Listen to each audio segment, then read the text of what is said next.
Salute.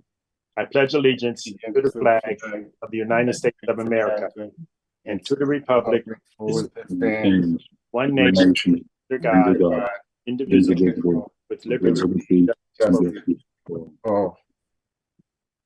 Thank you all. With that, Madam Secretary, have we met the Sunshine Law? Yeah. Yes, Mr. And in accordance with Chapter 231, Section 5 of the New Jersey Open Public Meetings Act, notice of this remote public meeting of the Planning Board of the City of Orange Township was filed with the municipal clerk of the City of Orange Township, posted on the city's bulletin board designated for that purpose and on all official city website, as well as mailed to the city official newspaper as provided by ordinance. Thank you. Can you take attendance, please? Yes. Member Boston. Present. Member Aniuke. Present. Member Mobley. Present. Member Latour. Present. Council Vice President Eason. Council Vice President Eason, I see you, but you're muted. Here. Mayor Warren. Present. Vice Chair Jones. Here. Chairman Holmes. Present. Quorum has been met. Thank you. Is there any correspondence at this time? There are no correspondence at this time, Mr. Chairman. Thank you. Well, with that, we will continue with case number 24-10, Steinreich Orange JV LLC. That's 205 South Essex Avenue, preliminary and final major site plan approval. This is a carried application from last month's meeting. So with Attorney Jenkins is here, Chairman. I'm going to turn it over to Attorney Jenkins, and hopefully we can get a brief overview summary of what we reviewed last month. Thank you very much, and good evening, Mr. Chairman, members of the board. Reggie Jenkins, Trank Isabel, Siddiqui, and Shadanian on behalf of the applicant. I'm going to seize on that word that you said, Mr. Chairman, which is brief. I will give a brief overview, and then I will hopefully get directly into our direct testimony and our last witness. By way of very brief summary, as you will recall, we offered, and you heard the testimony of our applicant's representative, Terrence Murray. You heard from our architect, our engineer, and traffic engineers. And during that testimony that was presented, you heard that what we have this evening is the remodeling of the Orange Hospital Memorial site, and one that we are all very well familiar with. And as we was testified to, what's happening there is there's going to be a phased project over 3 individual sites. It is going to be a mixed-use project with 1,005 residential units. It is going to have a substantial amount of public space. It is going to have the space for a restaurant. It is going to have commercial space. And also significantly, we're proposing new space, which is going to be dedicated to the new city hall and office spaces for the city. The amenities that we're going to have are going to be things like, there's an outdoor ice rink. With regard to the residentials, there is rooftop amenities. There is cabanas. We have sky lounge, fitness rooms, club rooms, terraces, flex space, automatic package rooms, outdoor grills. There is, to Member Mobley's point, there is a place for, even amphitheater space for the public. What is being proposed is very simply a new and transformative project that is going to be brought not only to this particular area, but to the city at large. We are a significantly and substantially compliant project with regard to the terms and conditions of the applicable redevelopment plan, we do require a few variances, which I believe we all agree are minor, particularly with regard to side yard setbacks. And as you heard during the testimony, the relief that we're seeking is actually very minimal. We're not talking about relief that is the length and breadth of the entire side of any particular building or property line. It is isolated and very discrete deviations that are largely due to the unique topography of this particular project.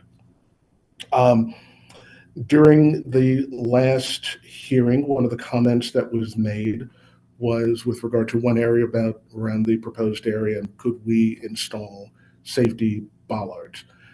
You saw, I'm hoping you've seen that our submission to the board subsequent to that hearing is that in fact, the requested safety bollards will be in fact installed. They are already proposed, but they've been called out. So we hope that that is satisfactory to the board. You heard that particularly with regard to the traffic, that we have more than compliant parking for all the uses that are proposed here. You heard that the impact, to the extent there is any, from the parking and traffic that is going to be generated from this site is minimal, or to say it is going to be workable within this proposed area. And once again, it's compliant. I think it is important to note with regard to the parking and the traffic is that this applicant has been thoughtful about the location of the parking garages, and particularly with the extension of Day Street, thus with the goal of getting a lot of traffic out of the circulation of the main and a congested areas. One of the things I also think that was significant in what we talked about is the extent that this applicant has tried to honor and maintain and again honor the historic nature of this property. That we have retained the most significant components of the old Memorial Hospital, but many of them just weren't able to be salvaged for a number of reasons that were discussed, but particularly they contained asbestos. They were structures which were, in all honesty, no longer habitable and crumbling, and in some way or the other needed to come down. But at the end of the day, we have kept, again, some of the most significant components of this. Overall, what we have is a project which satisfies, which honors, and is conforming in the most substantial ways to the vision and plan that the city has put forward. And we look forward to finishing this evening, hopefully getting an approval, and moving forward to getting this project towards its fruition.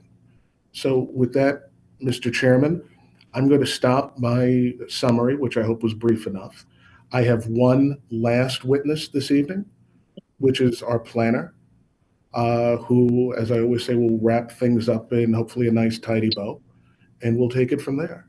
So again, Mr. Chairman, unless there are any questions for me, I'd like to bring up our planner, who I believe I just saw. There he is. Justin, how are you? All right. Good evening, everybody. Good evening. You may proceed. Thank you Okay. very much. We need him sworn in. All right, Justin, there you are. Just, do you swear, friend, tell the truth before this planning board tonight? Yes, sir. Yes, I do. Okay, can you please state and spell your name for the record? Justin Auciello, Auciello. Okay, and Mr. Jenkins, if we can have Mr. Auciello's qualifications on very briefly. Absolutely. Mr. Can you provide the board with your current position and professional background, please? Absolutely. I'm a partner with the Confone Consulting Group out of Red Bank. I have a master's degree in city regional planning from Rutgers University. I'm a licensed professional planner in the state of New Jersey. I've been licensed since 2008. My license is current and active. I have appeared on hundreds of occasions at planning and zoning boards throughout the state. In fact, 20 counties. I've also, relative to redevelopment, I've authored a variety of plans in municipalities throughout the state over the years. And I am quite familiar with the site and your master plan, zoning ordinance, redevelopment plan, and of course, all the project plans as well. Thank you very much. Mr. Chairman, is he acceptable to the board? Yes, this board will accept Mr. Auciello as expert in planning. And Mr. Auciello, your testimony will be limited as a planner. Absolutely. Thank you, sir.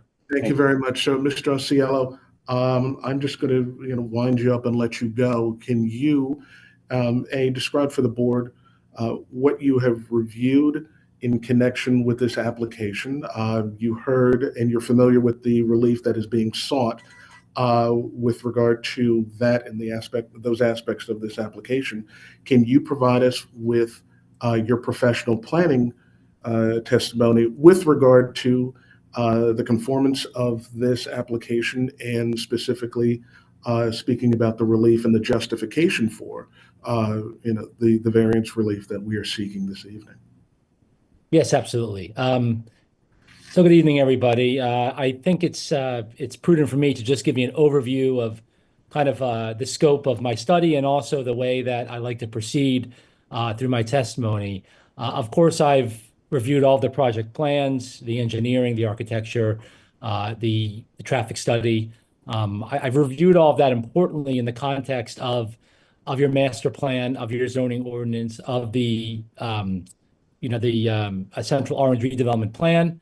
And then, of course, I apply all of that to on the site, on the field study to see how all of this kind of functions in the spatial environment in which this site is located.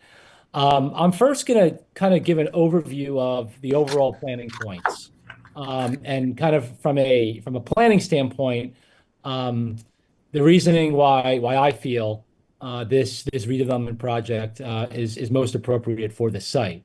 Then I'm going to go into the justifications for the variances that are required. I believe, and it's my professional opinion, that these variances are minor in nature, can certainly be justified under the C1 and C2 criteria.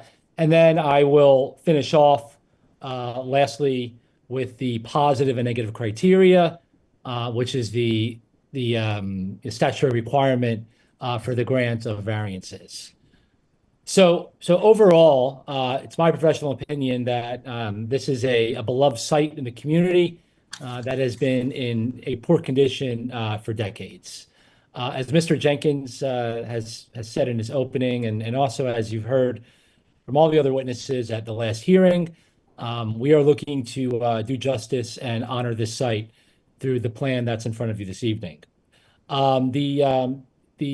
The 2020 redevelopment plan, which is also known as CORA, importantly deems all of the proposed uses that are listed for this project as permitted.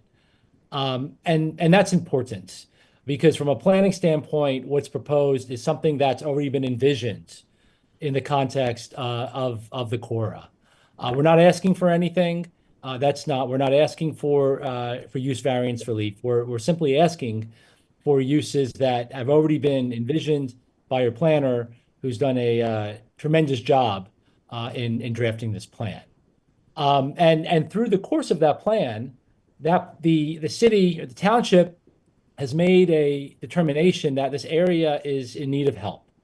It's just not working in the current condition, and it hasn't been working for decades. Importantly, a project has been brought to the table which seeks to harmonize the historical components. And as Mr. Jenkins had just said, and as was previously testified to at the last hearing, there are just many portions of the site that unfortunately cannot be salvaged due to asbestos, due to buildings that are simply crumbling. They're just not safe. They're not habitable. And it makes sense to effectuate the intent, the goal, and vision of the Cora to, for the most part, with the exception of a few of some buildings and some structures, start anew, start fresh.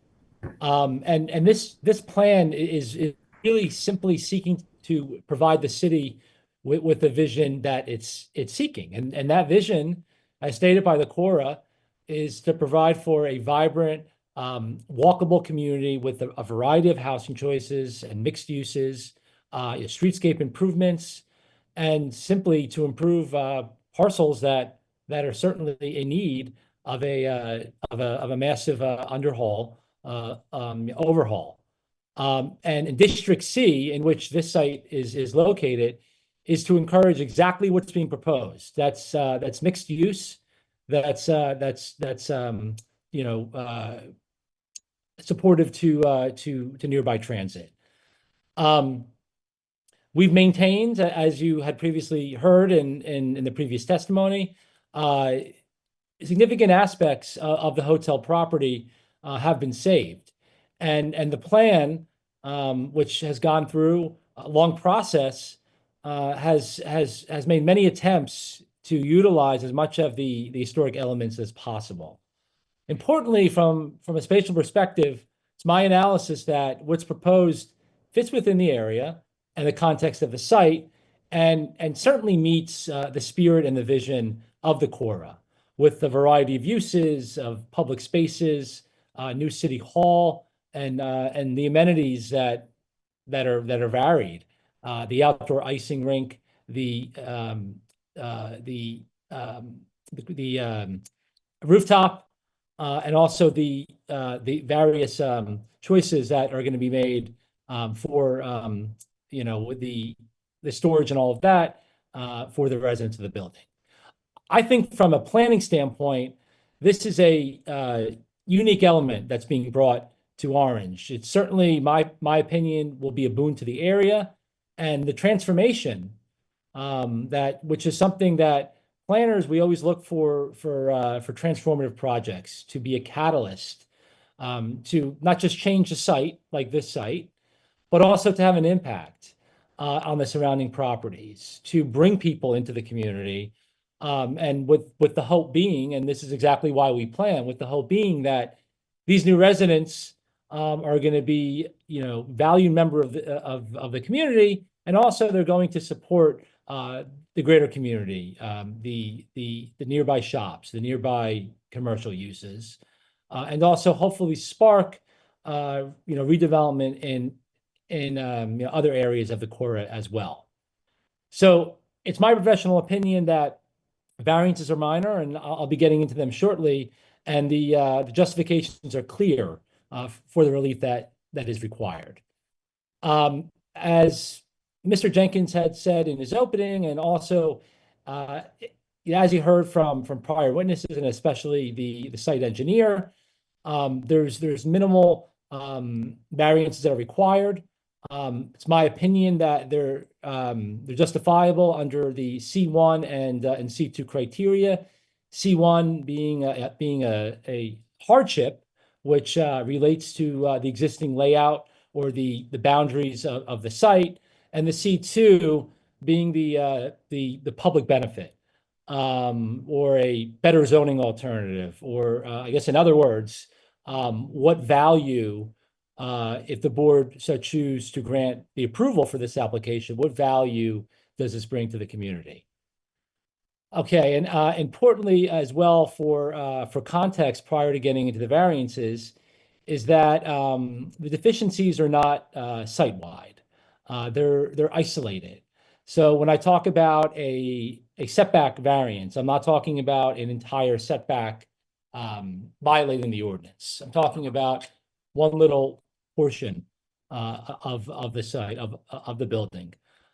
It's also important to state, just in a general sense, that the reason why variances are sometimes required, or bulk variances are required in this instance, is because a zoning ordinance can't envision everything under the sun. They're general nature, they're specific to an extent, but each site is different. So there are going to be times where bulk variances are going to be required, but that doesn't mean that the development proposal is doing anything wrong. It just means that there has to be a reason for that, and it has to be justified. And I certainly, as I have said, justifications, in my opinion, are clear. So the first variance is a variance for the rear yard setback. And the ordinance requires a rear yard setback of 10 feet. And the applicant proposes a setback of 9.5 feet in one location on proposed site A, and a rear yard setback of 5.6 feet on one location in site C. In both instances, the encroachment occurs where there's some jog in the property line. And that is the one little small location where the building has that violation. Again, importantly, I must stress that the setbacks meet everywhere else but these areas. So in the case of site A, the encroachment occurs on the eastern part of the property, where the property line has a deviation that's around the property's fronting on Ivy Court, which abuts a site to the east. Importantly, this encroachment occurs on the upper floors. That's above the third floor of the eastern frontage of Building 100, which will encroach 0.5 feet into the rear yard setback. And this is important. The 3 levels below the third floor will be set back substantially further from the property line. So again, this, for the purpose of justification for this variance, that's important context. It's just it's a tiny part of this building on the third floor. The encroachment on site C occurs in the southern rear area, where again, there's a jog into the southern property line, which is replicated in the proposed building. This jog in the property line creates a pinch point between the property line and the building facade. Again, like site A, site C, very minor, very small portion of that setback. And I think it's important to note that in the board planner's letter, the board planner has found in the review that the encroachments are minimal and will have no substantial adverse impact on the surrounding properties or the district as a whole. Next variance is for side yard setback. Whereas a minimum side yard setback of 5 feet is required, and the applicant proposes a side yard setback of 0.9 feet from the proposed property line on the southern Central Avenue frontage. Again, this is also due to a jog in the property line, and this relates to the facade of the building. Importantly, on Central Ave, the streetscape as proposed is wide and extensive, and it's important to note that this also, the way that the building is laid out, as you had previously seen from the architect, the way it's connected, or the two buildings are set up, it's to create a strong urban edge. I think that's an important point as well. Minor variance, and there's also a reasoning from the design standpoint for this as well. Again, your board planner found that there's no negative impact that's substantial on the surrounding properties, or also no impact to the district as well. The next two are waivers, design waivers. One is for the curb cut, and the standard for a waiver is a bit different than a variance. The waiver standard simply is whether or not the waiver is reasonable in the context of the request. The curb cut, the ordinance really puts no leeway on the radius and the curb in this instance to provide for vehicular access, which we believe is appropriate for the site. There are a few areas on the site, as you had previously seen, by the engineer when he reviewed the plans, where these waivers are required. And it's my professional opinion that these waivers are appropriate in order to have safe ingress and access out of the site itself. Also, as a mitigating factor, there are some, as you had seen in the previous testimony, some landscape islands in the center to provide for some greenery into the site as well. So it's certainly my professional opinion. It's certainly fine from a planning standpoint to grant that relief as a waiver. The next waiver is for the placement of trees, and this is in 3 spots. This is the fire access area, the garage opening area, and the parking area that's along Henry. And that's also the area which is going to provide for on-street parking for the future City Hall, which again is another benefit. It's certainly reasonable again to grant this waiver because the absence of trees is necessary for safety and the functionality of this site. Again, this is also mitigated by the landscaping that's proposed on the site, as you had previously seen at the prior hearing. And again, there's no way to provide for the necessary access for fire for the garage and the parking area that's on Henry if this relief is not granted. So those are the 2 variances and the 2 waivers that are required for this application. Next, I'm just going to very briefly go through the positive criteria. And as the board is well aware, that's the purposes of zoning that are established from the land use law. And in my opinion, those purposes that would be advanced if the board should choose to grant approval here would include, but not limited to, criteria A, which speaks to the promotion of the public health, safety, morals, and welfare of the community. I think my testimony is very clear, especially in the opening, that it's my professional opinion that there will be significant benefits to the community, major improvements to the public health, safety, morals, and general welfare of the community. This is a transformative project, which also certainly will have benefits, psychologically for the community. This is going to revitalize the site, and it's going to be a positive signal of progress. So certainly, for all of the reasons I had previously stated and all of the prior testimony, the general welfare is certainly furthered by this application. The next 2 are criteria C, light, air, and open space.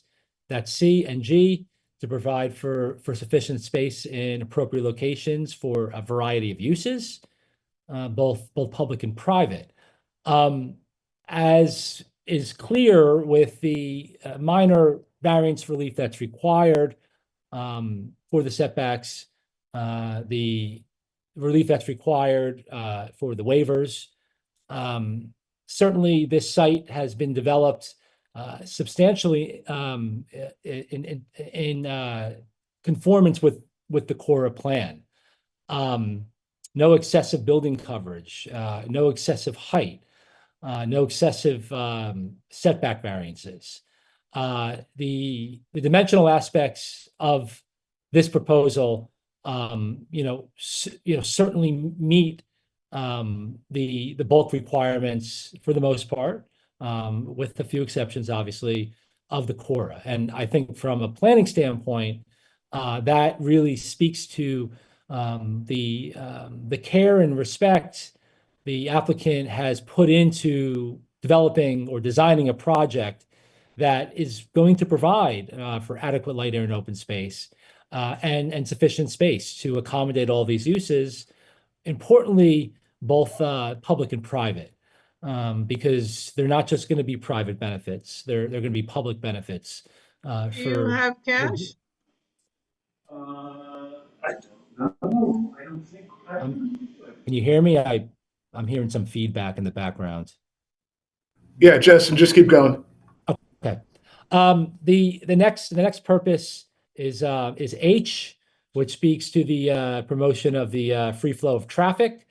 As you heard from our traffic engineer and our site engineer, a lot of work it's been very thoughtful in the planning of this project to ensure that traffic, there's sufficient parking, number one.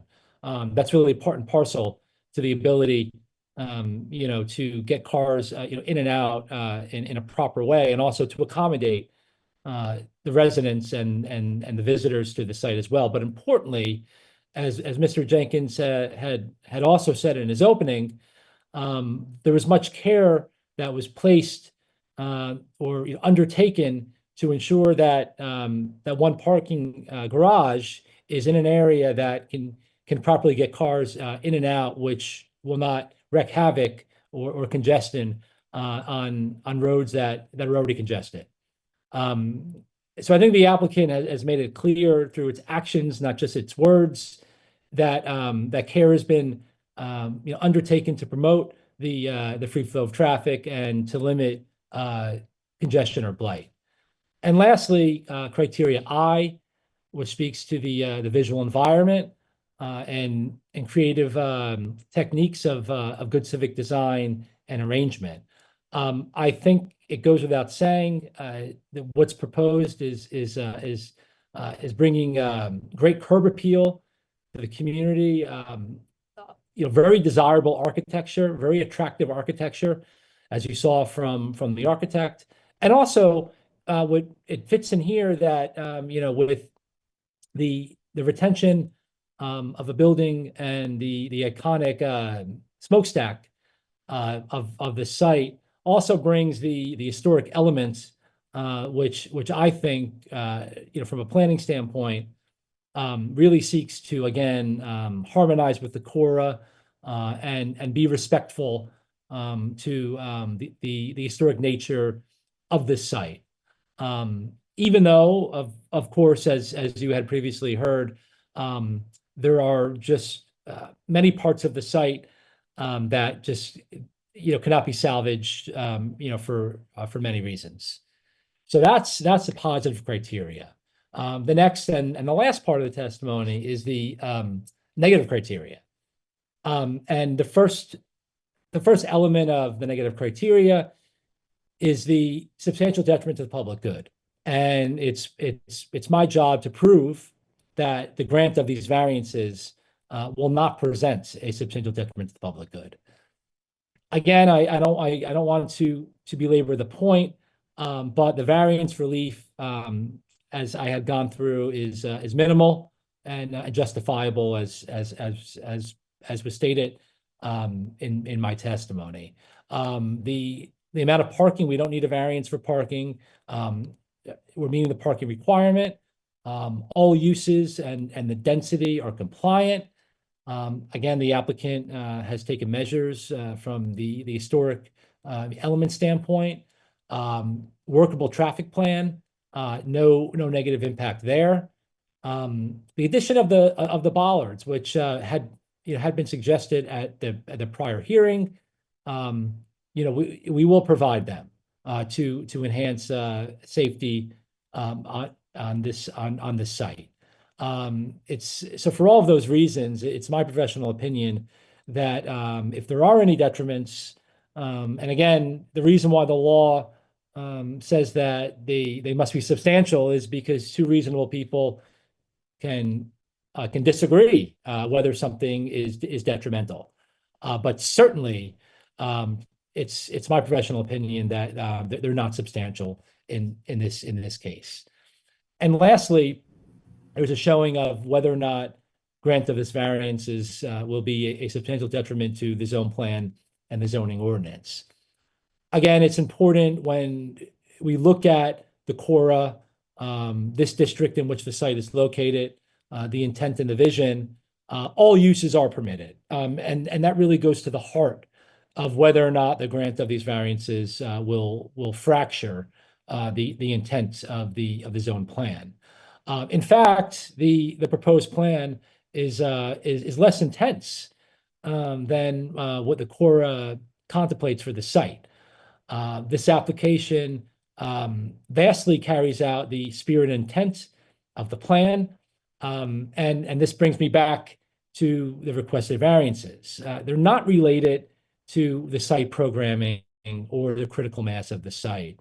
Rather, as I had stated, it's due to the some quirks on the site, the geometry, the angles, and the need to make this project as fruitful as possible to the community.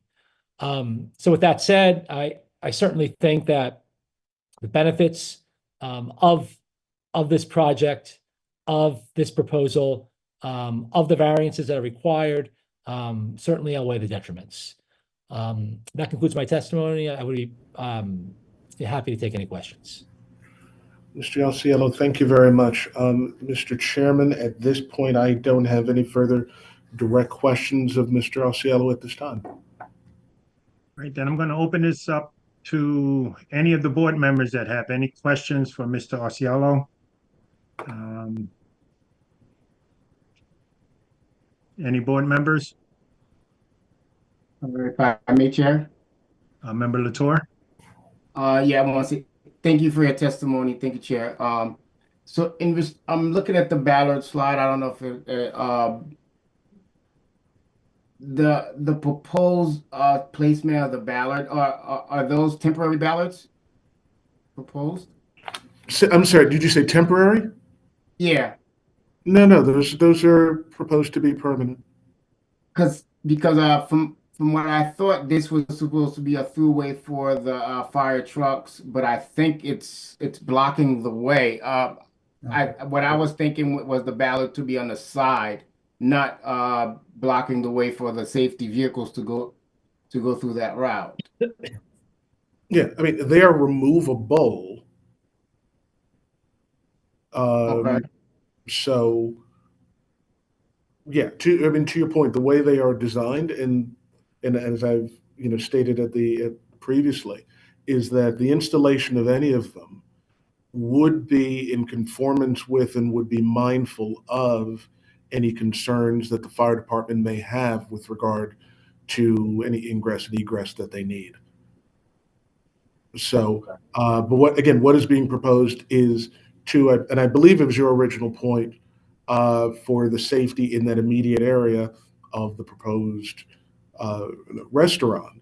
But nevertheless, we can likely achieve both that safety as well as the needed access for the fire department.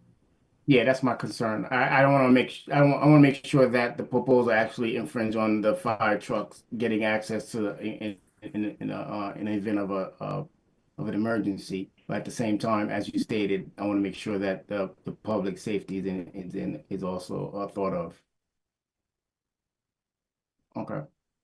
And also, if I may, just to be also perfectly clear, the bollards that we sent at the time, because this is so vast, we almost forgot that we had proposed them.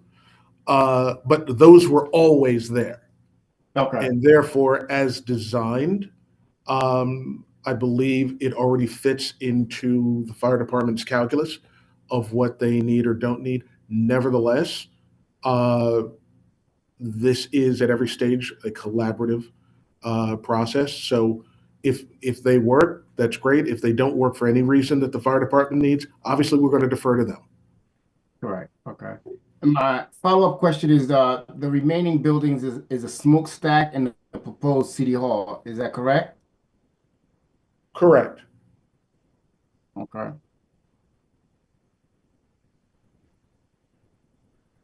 Is there any concerns for parking for the city hall for a day-to-day operation? How is that gonna be accommodated? I happen to work in a city hall in another town, and parking is always an issue. So, I don't know if that question. yeah, if I may, rather than, so that I'm not getting into the realm of testimony, I mean, you can slide over. Yeah. Mr. Chairman, if you don't mind, I would like that question to be responded to by Mr. Murray, who previously testified. All right, Mr. Murray? Yeah, and he's just, And I don't see Mr. Murray as, sorry. It dropped me out. yeah, for whatever reason, it just dropped him, so forgive me. We're just trying to get him back on. Okay.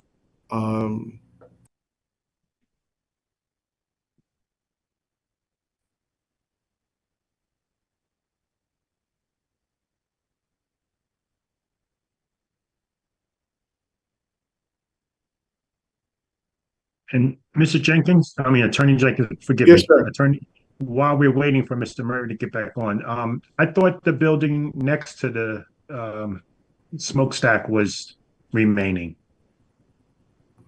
I thought it was going to be a restaurant or something. No? Did I misunderstand? Yeah. Here, you mute. Okay, Mr. Okay. You got mute. Okay. No, we did this last time. You got to turn yours all the way off. Okay, great. So answering Before both of you the answer, questions. Mr. Murray, I So just as want to far as parking goes, Mr. Murray, building 100 Mr. Murray. is the building on site Oh, wait a that. minute, he said, I don't think he can hear you. No, I can hear you. Oh, Mr. Murray, can you hear me? I can hear you. Okay, before you testify, before you start speaking, I want to remind you that you are still under oath. Even though it was last month, it still counts. Okay. All right. Thank you. Thank you. Is my audio okay now? Yes. Perfect. Okay, so answering both questions, the parking question first. Building 100 on the site, that is the building that is at the new Day Street extension. So it's almost at the corner of Day Street and Central. As you look at the design, it looks like it is just a residential building, but really what that is a little over 600 parking spaces that are wrapped by apartment units. We knew we needed to create a large garage on site that had capacity for residents, the public, and for the members of the municipal government. So that is where people will park. As you look at the plan in more detail, you will see that there are elevators that take you directly from that building down to the ground floor. So you'll be able to go straight down, walk into any of the retail areas, or walk right into the back door of City Hall. There are also sky bridges attached to that building, which will allow you to go directly from the parking garage to the residential buildings as well. So that is the parking. We have, as part of our overall compliance with the number of spaces, so we're providing around 1,300 parking spaces total. And as part of that compliance, we have factored in the typical daily uses that would be needed for a commercial building, i.e. the City Hall. And so we have factored in spaces specifically for daytime usage for municipal employees.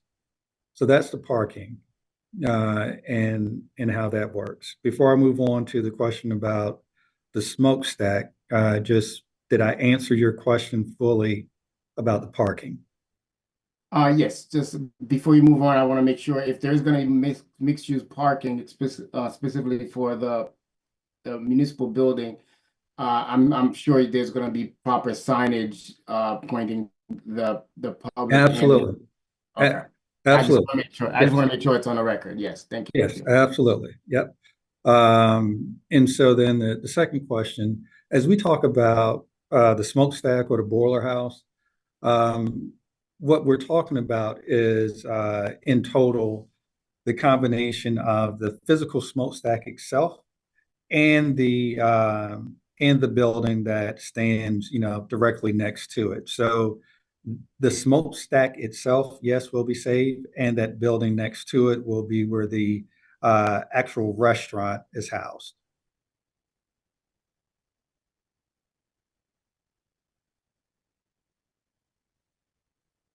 Mr. Holmes, I think that was your question. Did that Yes, answer? that answers my question. Member Latour, you satisfied? I just have, yeah, I'm satisfied. I just have one more question in reference to Essex curb cut. Are you proposing to expand the curb cut as far as a more ingress to make the street wider, if there's going to be permanent parking there? No, so we're not planning to make the street wider. The curb cut that we've been talking about is actually the curb cut that is between the restaurant building that we just described, so the boiler house building, and the residential building that is next to it. And so we are putting a curb cut there really for trash and maintenance service, so that we can get trucks in and out to service the retail and the residential building at that point. Thank you. Okay, thank you. All right, Member Foster? Thank you, Chair. I have a question for Mr. Osielo. Yes, I think that during your presentation, I know that the project aims to create a vibrant workable community, and which will be benefit in terms of improvement, bring public benefit in terms of improvement, but mostly environmental benefit. And I want to know whether this project gonna be sustainable, and I will explain the sustainability concerning regarding this project, and I'll be back. So, Mr. Foston, I believe that question might be better answered by our site engineer or architect, but what I can say generally from a planning standpoint, what's proposed, certainly is going to be, modern improvements, 21st century improvements, a major change, obviously, from what currently exists on the site. But relative to the technical aspects of, construction.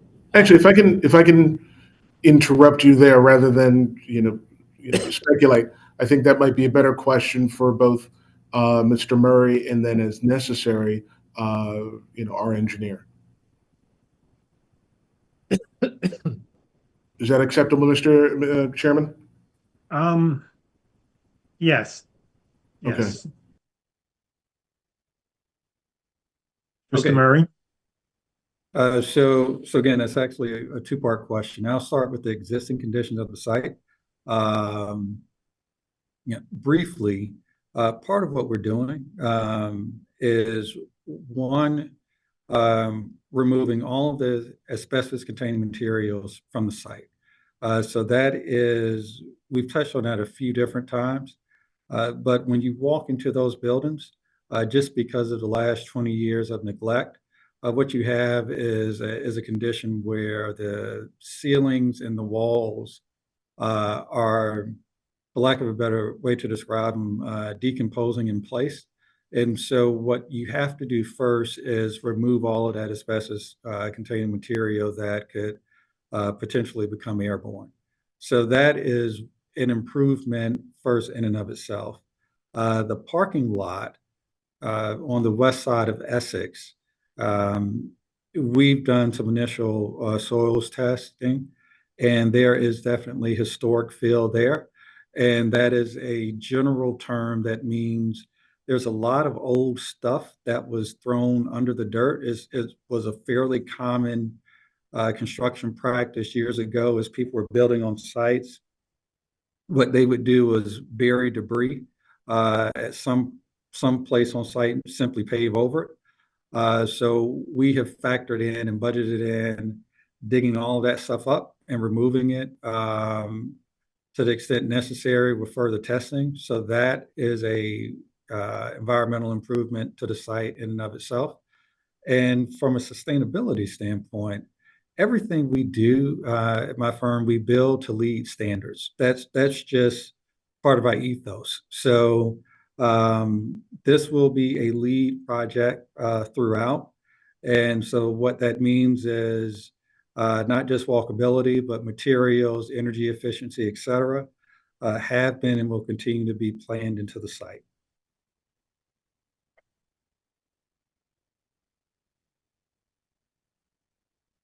Thank you. Thank you, sir. Okay. May I pursue, Chairman? Okay. Yes, Member Faustin, please. My last question is, I think that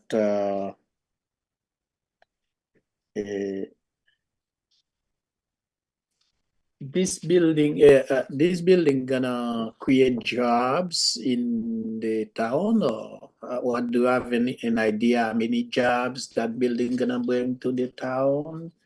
And they're gonna be affordable units in that building, and how many they're gonna be? And thank you. First part on the jobs. We quite frankly have not done a study on the exact number of permanent jobs that will be created. We just hadn't done that yet. But I would ask you to go with me from a thought exercise standpoint. When you consider the difference of Main Street and Central, almost every storefront on Main is occupied by an active, thriving business. You contrast that with Central, and it is, much different.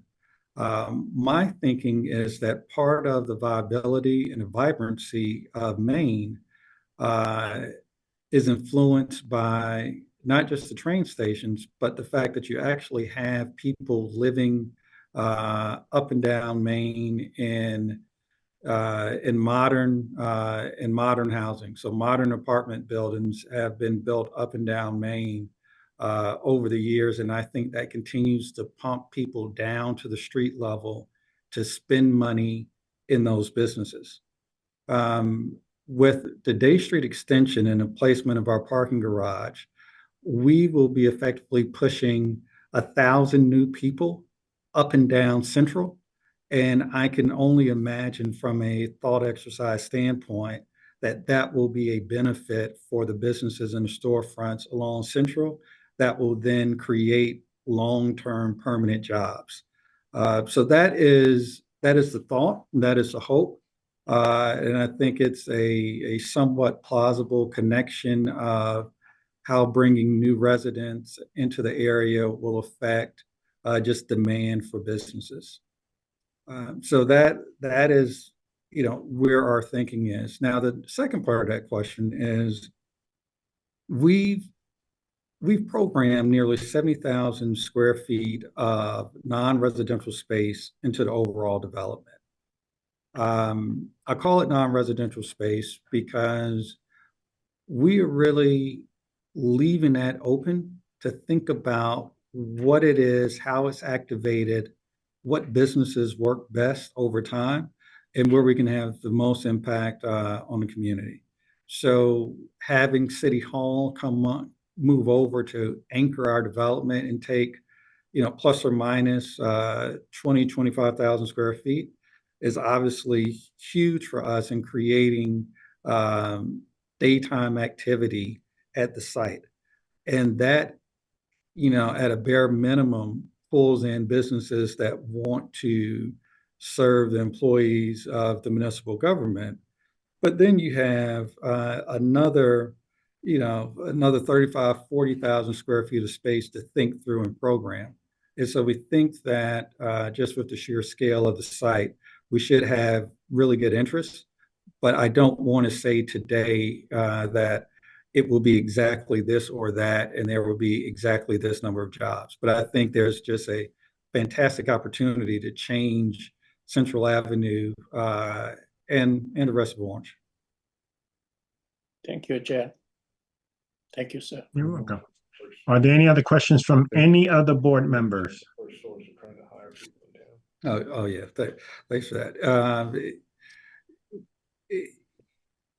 This is Attorney Jenkins is pointing out that we have a agreement to do effectively a first source program where we're looking to hire residents of Orange,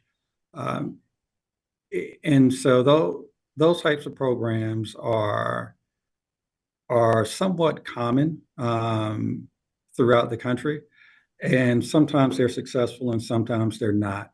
And sometimes they're not because developers look at them as obstacles versus opportunities to actually reach out and impact the community. So if you don't mind, let me give you just a quick case study on how we approach these types of opportunities. We developed a project in Washington, D.C. The name of it is Trellis House. We developed Trellis House on the site of a defunct HVAC manufacturing facility. So it was somewhat similar in that the building had been vacant for decades. The owner was somewhat absentee. The owner had a contentious relationship with the community.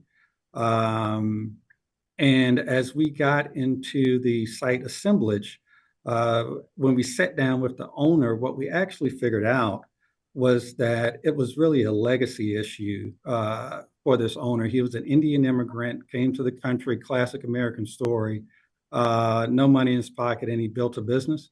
And as that business failed, he had actually reached out to the community and wanted to provide jobs and training, and the community did not reciprocate.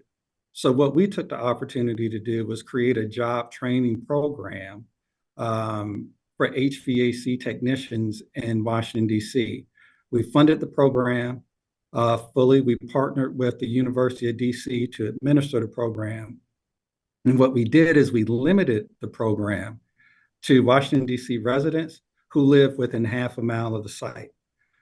I'm pointing that piece out in particular to give you a view into how we approach community engagement. There was no regulatory requirement to limit it to any particular geography, but what we wanted to do was make sure that any benefit that we were giving was actually impacting the community members that had been there, because this will come up on this phone call and it comes up on every call. How is it that I can't afford to continue to live in my own community? That comes up anytime you see major development. And so our answer to that was, hey, let's give the residents of the community the ability to earn not just a living wage, but a great income with a highly desired skill set.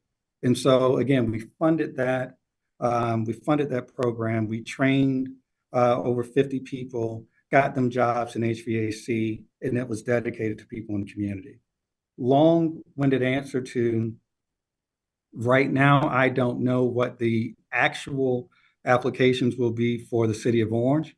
That's part of continuing to get to know the needs of the city, but it's just a view into how we approach development. So I hope that answers your question. Thank you. All right. Thank you, Mr. Murray. I may, Chair. Member Latour? Yeah, just a quick follow-up to that question as well. Retail spaces, I know there's proposed retail spaces, opportunities for entrepreneurs. Can you just go over where the retail spaces would be located? And I think you're muted. Attorney Jenkins, you're muted. Or is Okay, someone well, else? there we go. Okay. Could you just repeat the first part of your question again? Because we had lost it on our end. All right, I'm sorry, no problem. Retail spaces, I know there was proposed retail spaces, and I'm trying to look in the rendering, and I'm not 100% clear where they're proposed to be. Okay, I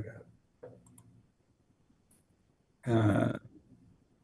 Okay, Madam Board Secretary, can I ask you to allow our architect, Nicholas Hill, to share his screen?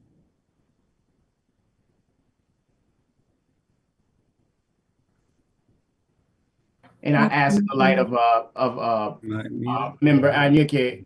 He has permission now. Okay, great. Nick, can you bring up the walkthrough images for building 200? Let's start on that's the floor plan, but let's actually walk them through. Let's look at the let's start at Henry and Essex and let's walk. Great. Can you make your screen a little bit there, Nick?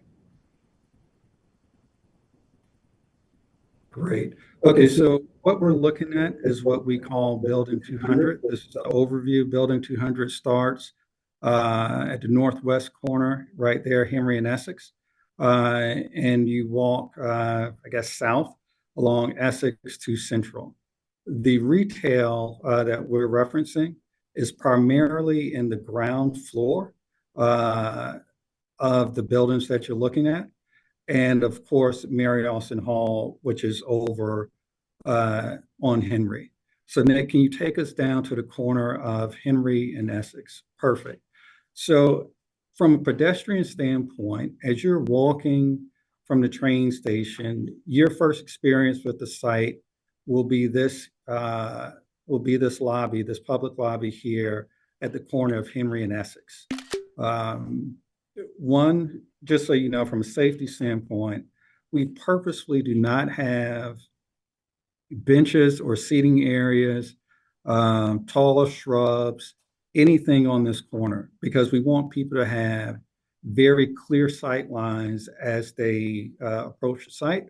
We also want to be sure that people are not loitering there, so that if you're coming home late or if you're looking to patronize one of the businesses, you aren't walking through people who are loitering at the site. So this lobby will be lit 24/7. And if you look at the architecture, we've done a couple of things here. We're giving a nod to the existing hospital building by keeping the color and style of the brick. As you see in Mary Austin Hall just there to the left, which will be City Hall.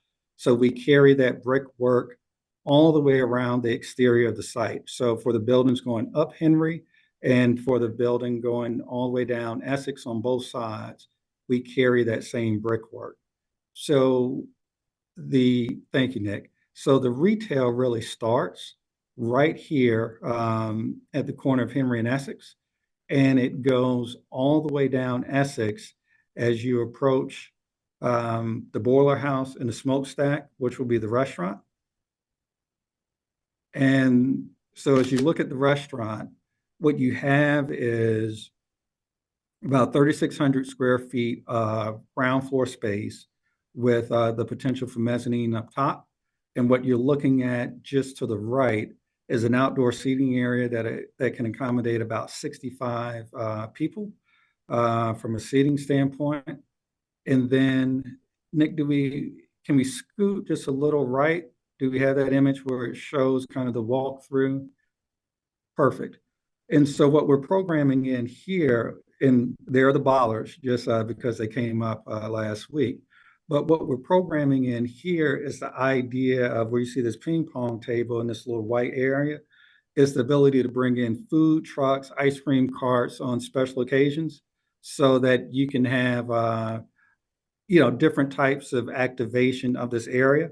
And you have a nice wide walkway to take you through the retail and into the courtyard. So the buildings that you're looking at to the right here will have retail all on the ground floor as you follow this walkway around into the courtyard. And I'm focusing on the courtyard because our idea is to really make the courtyard the gathering place, the public gathering place throughout the site. And so we're wrapping that retail around to kind of pull people down and into the courtyard and back. You see that we put seating area. Nick, bounce back just for a second. You see that we actually put a seating area here on the left, kind of right behind the restaurant to encourage people, let people know that this is supposed to be an active space. So you'll have retail on the right, and then that'll take you on into the courtyard. So before we go into the courtyard, let me stop because your question was, where is the retail? And the retail is really where we walk all the way down Essex and then back around the loop and pushing you into the courtyard. So there's 17,000 square feet of retail in what we call the first leg of Building 200. And then there's another 13,000 square feet of retail in that bottom leg that does that kind of curve around. Does that answer your question on the retail? Yes, thank you. All right. Thank you, Mr. Murray. Okay. One other space while we're here. Nick, do we have an image where we get closer to the skating rink? What I want to do, just since we're on it, is show the cafe.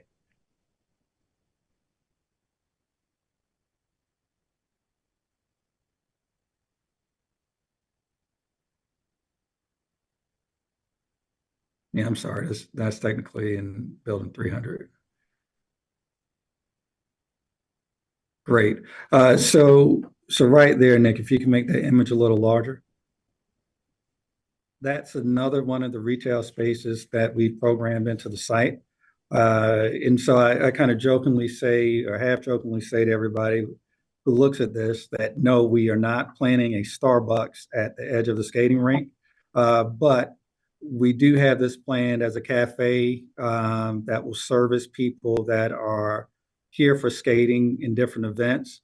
And so think of it as this is the place where you come in, you get your hot chocolate, you rent your skates, you get a pastry, and you hang out for a while with your family and friends. And then right above that is a seating area where you can relax, overlook the rink, or to the left, overlook the green space where there may be activities or performances going on there as well. Nick, one last image and just go to the steps. So to complement the seating area in the cafe, even if you aren't there as a patron, we've programmed in these steps that are, they have grass on them. They're large, more ledges than actual steps. But this is an opportunity for people just to sit and relax and enjoy the space as well without being compelled to actually purchase anything. We want you to bring your snacks and sit out there and enjoy the day. So that's another space that kind of links all of this kind of non-residential use together.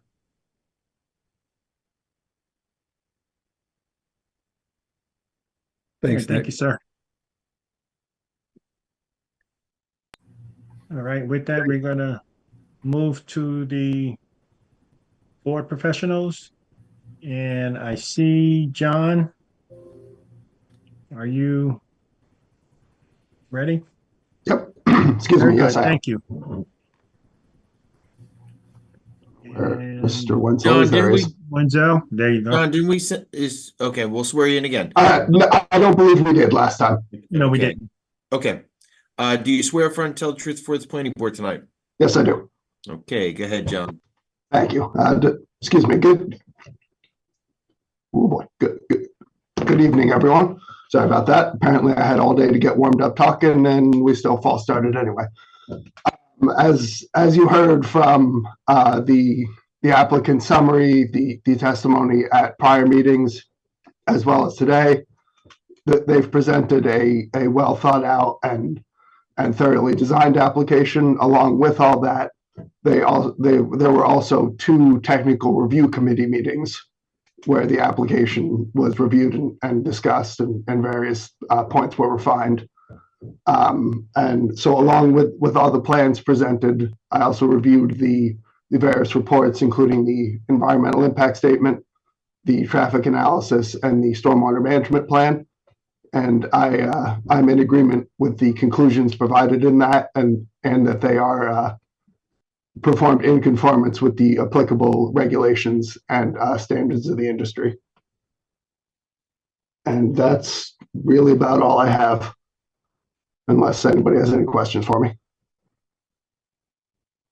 We'll open up to any board members for questions for Mr. Kehaulani.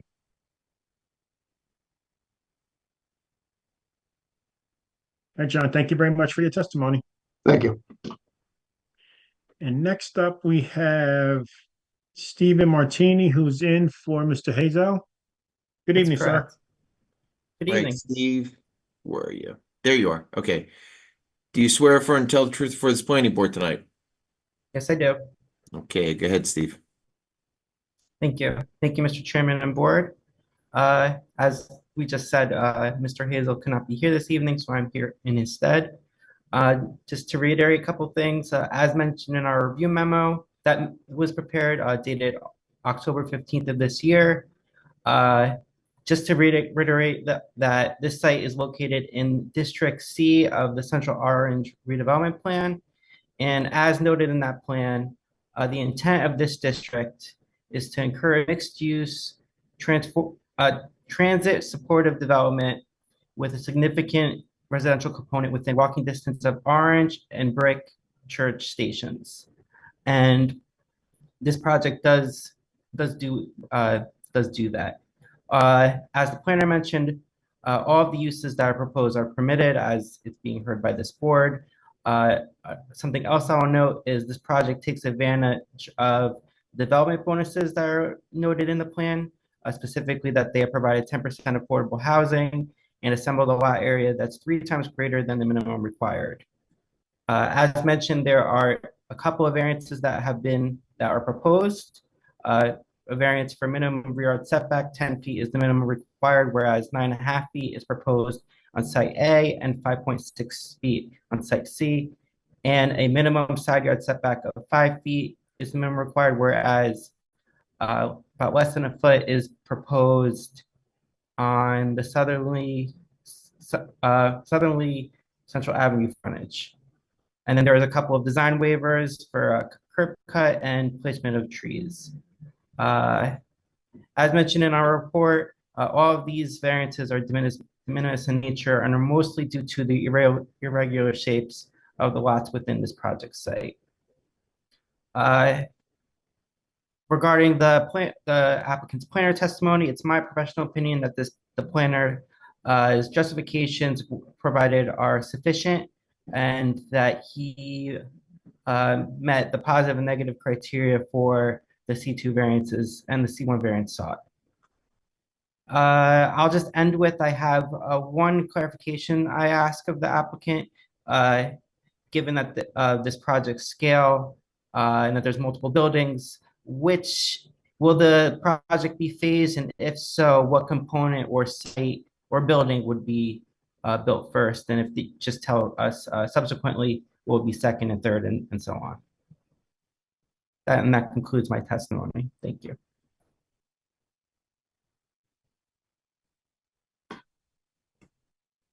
No. You can hear me? Is Attorney Jenkins, is there someone that? I'm getting a message on my side. Oh. Just Okay. somebody nod if you can hear me. Yes, we hear you. Perfect. Okay, so the ideal case is that City Hall is what goes first. And then once City Hall is done, we would build out from there with the building probably the building to the east of what we call Site D would probably go second. Thank you. All right, are there any questions for the board planner from any board members? And I see Member Foston with your hand up. Thank you, Chair. Yes, I have two questions for the board professional. And we know that this is the largest piece of land that remains in Orange for redevelopment. And we know that taxes are getting higher and higher every year in Orange. And we have to use this piece of land to try to stabilize the tax and for the benefit of many things in Orange.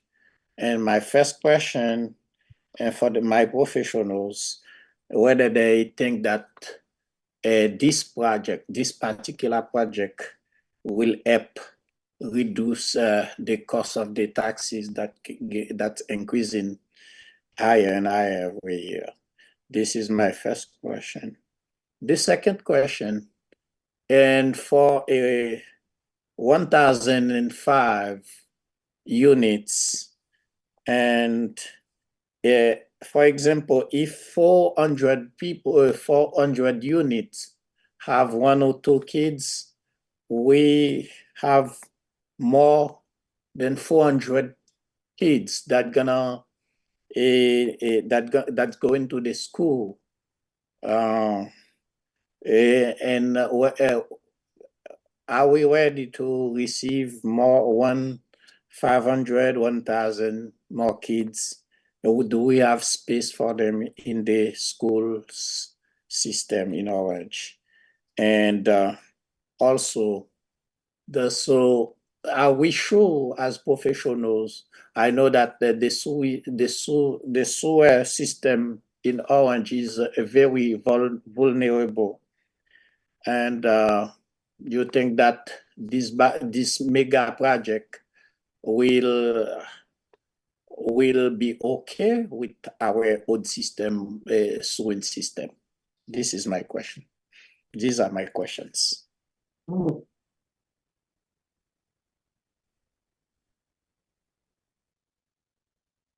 And that question was for the board planner? Member Foston?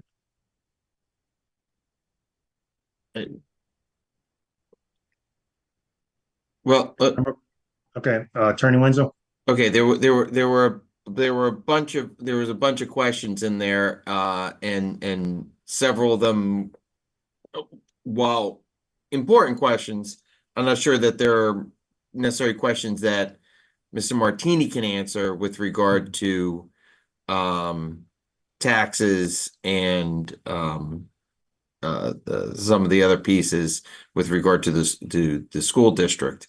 But let me just say this. If Mr. Martini can provide some type of response to Member Foston's answer, I think that would be helpful. But we're going a little outside the parameters of what Mr. Martini as a planner could answer. And Mr. Wenzel, that's exactly, I was trying to gather my thoughts as you were saying that. And I would say that's what I was exactly going to say. For your first question, Mr. Foston, I am not that's a little bit out of the purview of the board regarding taxes. I would say that's something more directed maybe to city council, but not for. Right, and that's not something that, and just let me say this, Mr. Martini, the tax piece, and I think you hit the nail on the head, Mr. Martini, that really is something that's within the purview of the city council. At the end of the day, it's not something that's a factor, nor is it ever a factor before any land use board about taxes per se. Yeah, I get you, Attorney, but because the C2 is relevant to public benefit, and I think that whatever we as the planning, we're not just there to like it's according to the plan. I think that whenever they respect the code, the ordinances, we don't have choices. We don't have choice than to approve or not approve. But we think that we have to be careful about this piece of land, because if we miss this part of it to try to do something to help Orange, like put help us reduce the cost of the tax, or to help us generate fund for the town to improve our school system, our recreative centers or parks. So I think that we have to consider all that.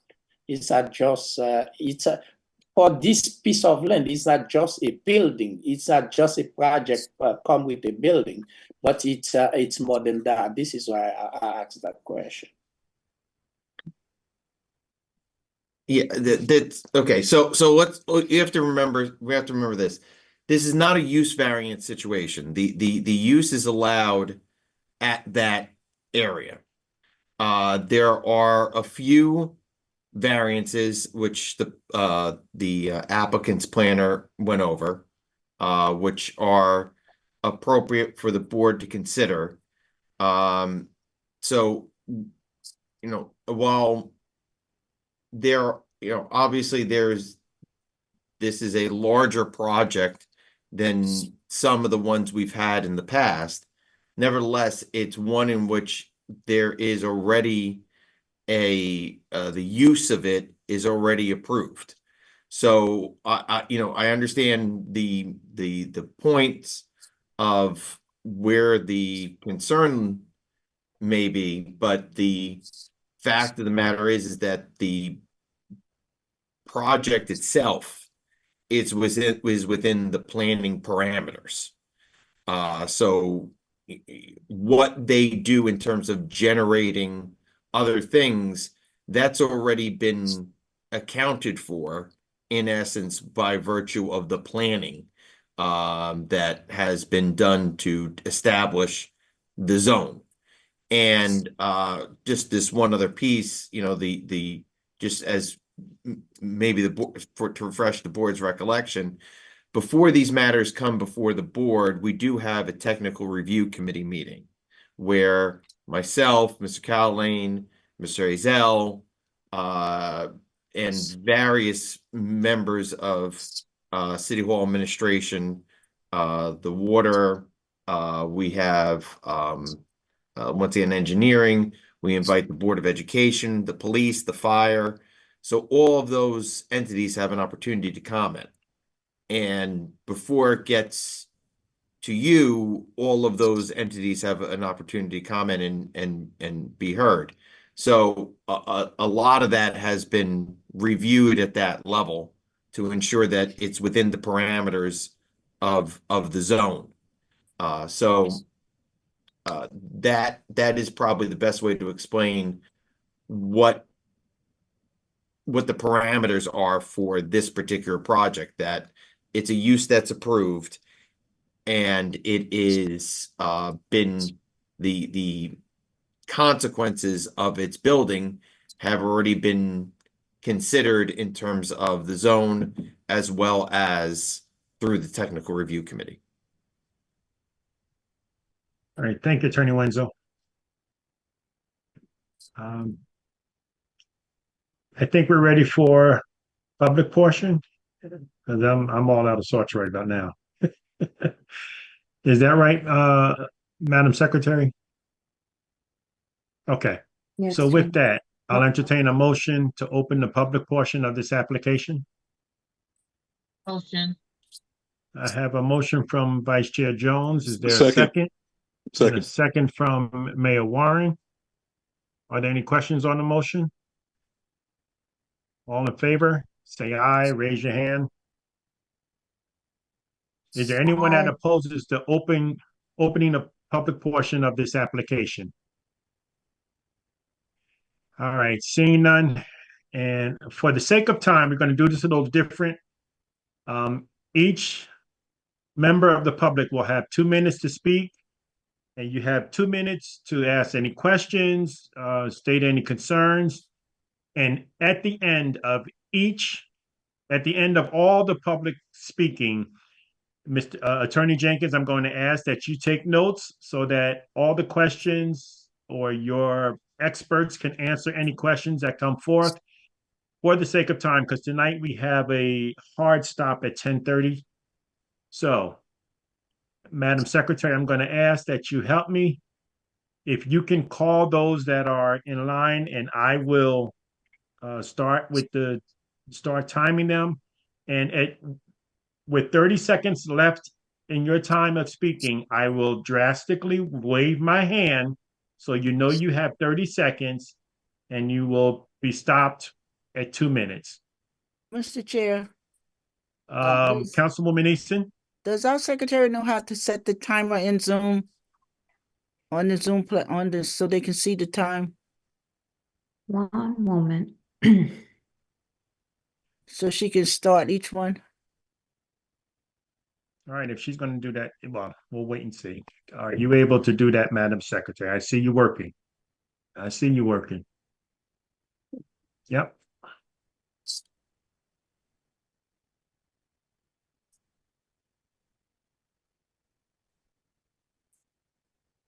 I don't have that option, Mr. Chairman. Okay, so if you can call the names, and I will say start, and that's when the 2 minutes will begin. And again, I will drastically wave my hand at 1 minute and 30 seconds, and then you will be stopped at 2 minutes. I'm sorry, 2 minutes. 2 minutes.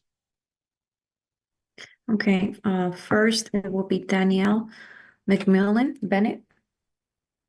And I will start the clock after you state your name and your address for the record. Good evening. This is Danielle McMillan Bennett. I live at 458 Tremont Place in Orange, New Jersey. I'd like to open by stating my professional opinion. I'm a design professional. I have at least 15 years of experience.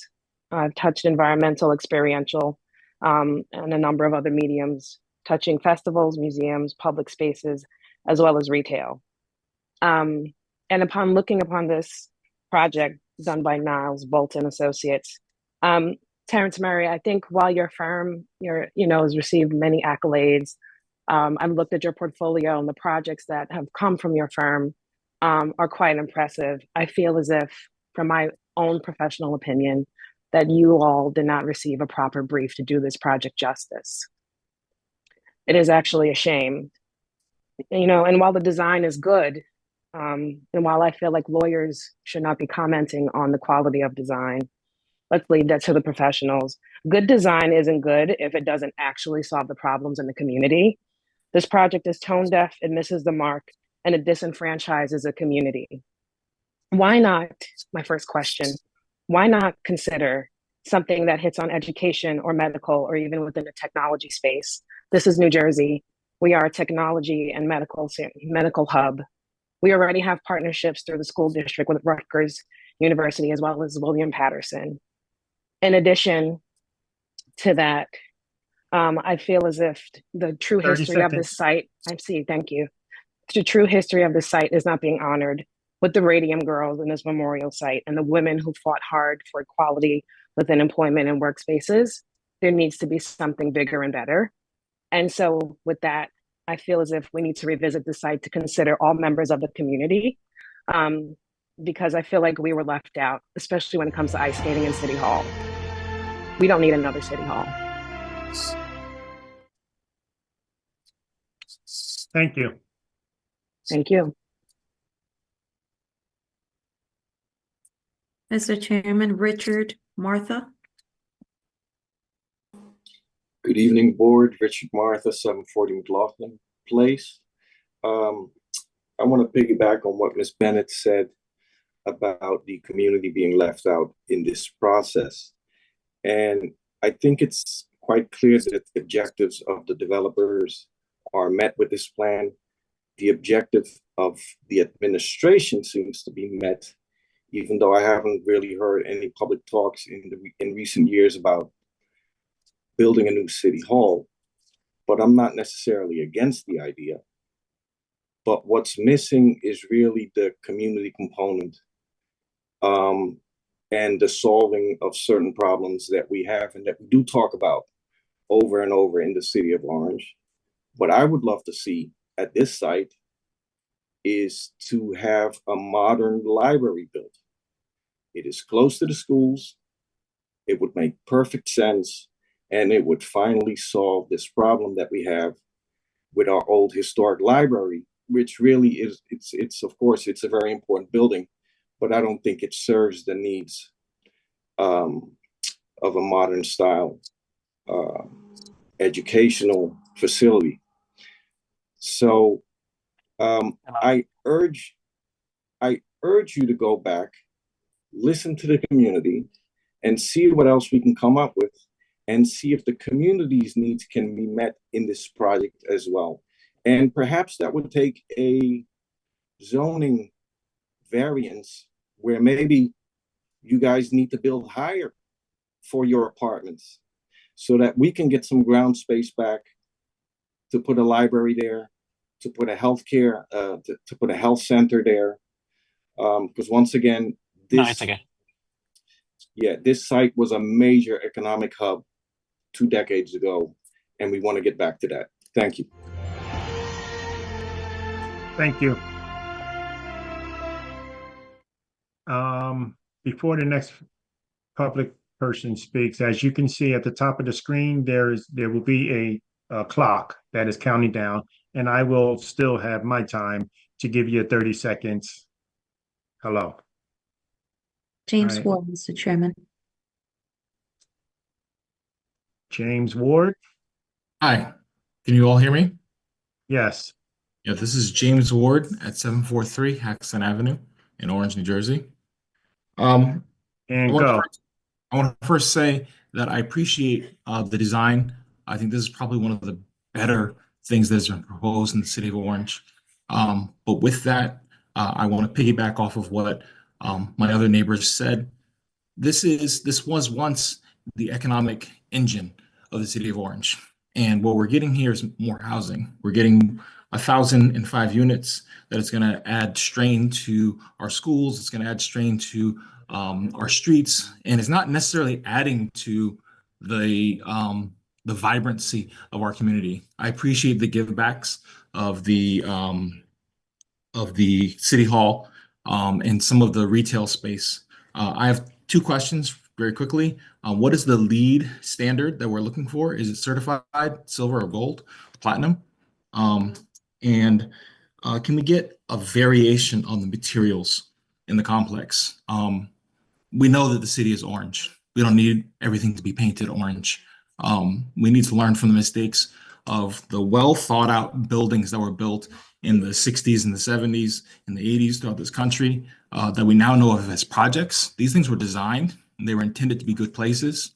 I would caution us to make such repetitive design choices so that we don't get new ghettos in the city of Orange. Again, I do appreciate the design. This is well presented. There can be more done. I want to say that our lessons learned should be that these public spaces should have a reason to exist. You need to give people a reason to be in these places so they're not loitering, as was said, so they're actually spending their tax dollars here in our city. Thank you very much. Thank you, Mr. Ward.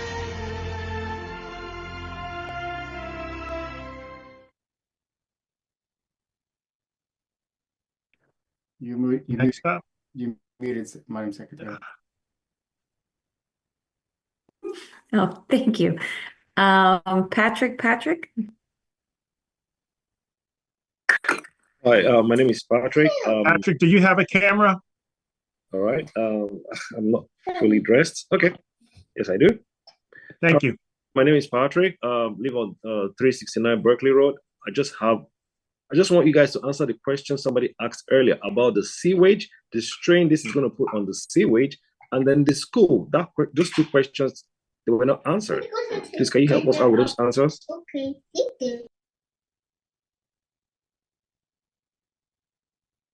All right, Patrick, you muted and your camera went off. Oh, so did you guys get my question? No. There were two questions Yes, somebody Chairman. here. Oh, you did. I'm sorry. Yes, we did. Yes, we Yes, did. I apologize. The answers, I mean, you guys skip those answers. It's very important we get those answers. Because if this is going to happen here, the strain on the sewage, have we thought about that? The 1,000 students we're going to have here, have we thought about that? Thank you. All right. Thank you, sir. 1 second, Mr. Chairman. I need to stop the timer. He didn't use his full 3 minutes. 1 moment. Right.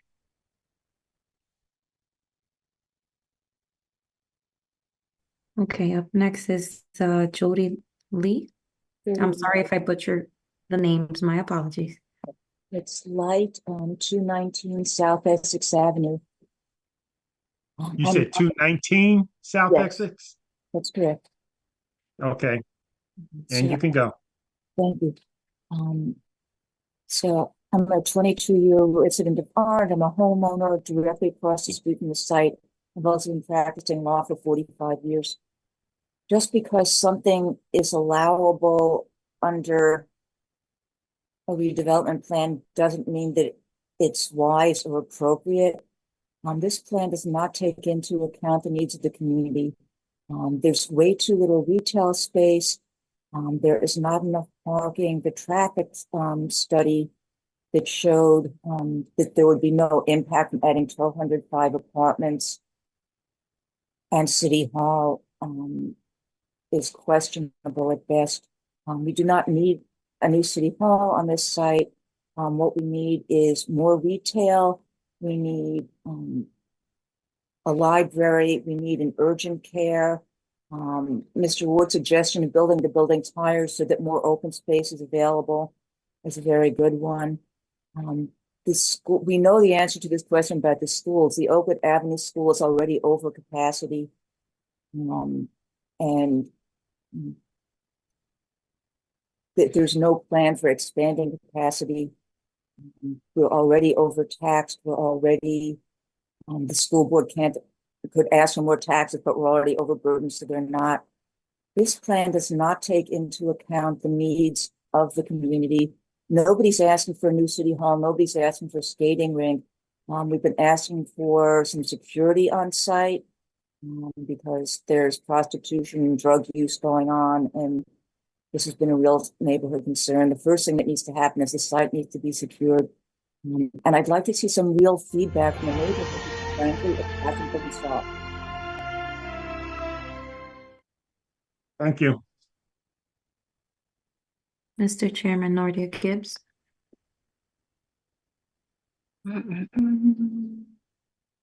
Nordia Gibbs. Can you hear me? Yes. Can we have your address, please? It's 434 Lincoln Avenue. And go. Okay, so I had a couple questions. I believe it was 1,005 market rate units and 1,246 proposed parking spaces in total. There is, I believe, 30,000 square feet of retail. One, that's definitely too low. But two, where do patrons park if there's only, the cited 1,246 parking spaces? Like, that's not enough for residents. In actuality, there's definitely not going to be enough for people coming to a retail location. I definitely echo the sentiments of prior comments. If you go right now and look at Henry Street and right in front of the hospital site, both sides of the streets, cars are full there. So the traffic study that was done to think that over 1,000 units is not going to bring additional traffic, that needs to be revisited. You can't do a traffic study in the middle of summer when kids are out of school, people are on vacation. it doesn't summarize what that space will look like tonight in this moment. If you go right now, you'll see both sides of the streets are fully occupied with cars. There was an answer given, because I believe a question was asked about an urgent care, like why wasn't that considered? I don't remember what the answer was in the last meeting, so if somebody could repeat that. That was I think that was my follow-up question. I know there was an answer, I just don't know what it was, but definitely community input should have been considered prior to, I guess, visiting this project and doing so much in advance without the needs of the community being met. But that's all. Thanks. Thank you, Ms. Gibbs. Mr. Chairman, Rachel Palumbo. Rachel, is it Palumbo? Is that the correct Palumbo. pronunciation? Palumbo. Okay. Your address? 351 Alden Street.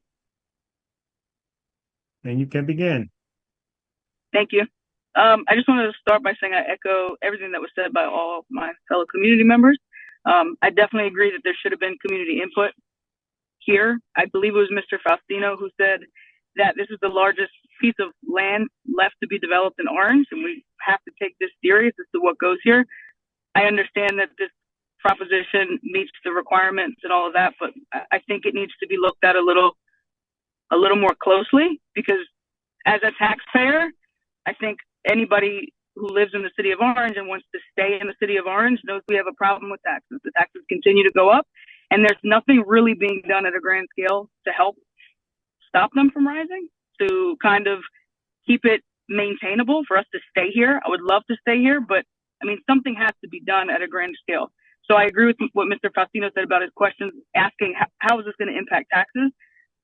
There wasn't an answer, and I know it might be out of the purview of some of the people that are here, but there needs to be an answer to that question before I would hope that anybody here on the planning board would make a decision for a development of this magnitude. I agree that we should redo a parking study. I agree with, I believe it was Nordia who just spoke, and I mean, parking is a huge issue in Orange as it is. I don't understand how you can add 1,005 units and it's not going to be a problem. Some of the things that were proposed, the ice skating rink, some of the retail space, we need more retail space. We don't need more apartments. We need commercial space that's going to come in, that's going to pay taxes, that's going to help offset this burden on the residents. That's my opinion. That's what I would love to see here. And I just don't feel like a skating rink meets what the community needs. It's a great design. It's beautiful for what it is. I just don't think it's a good fit for that space here in Orange. That's all. Thank you. Thank you, Ms. Palumbo. Jamar Young. Mr. Young? Good evening. My name is Jamar Young, 678 Haxton. I'm just going to run my questions down. Hopefully you guys can actually plan to respond to them. And I have a few, so I'll just run the questions. First is, I'm interested in understanding the feedback from the Department of Buildings regarding the plans for growth. Obviously, this is a very interesting project. I think you're going to get a whole host of people coming in as tenants. What is the plan for growth from that perspective? Next, not everyone takes the train. So what are the plans for transportation via bus? I'm interested in understanding if you're going to institute scooters or what other kind of developments are in plan for transportation. Next, I don't know, I haven't heard, but I'm interested in understanding the impact on the ever-growing cost of police and fire. We are going to be ingesting not only several thousand families, but then visitors that are going to be coming. Have we considered that? How many people can actually be in that space, in that area at the same time without it becoming a problem? I'm interested in understanding plan for sustainability, including adding energy to our grid via solar. You're going to have a bunch of roof space that can allow for that to actually happen and that strain be relieved via solar energy and other ways. So I'm interested in understanding if that's been fully fleshed out and presented to the public. And lastly, what is the formal plan for attracting businesses that actually match the local culture and not just have businesses that are going to scavenge on the opportunity to have people come in from New York and basically just ravage the area? Thank you very much. Appreciate it. Thank you, Mr. Young.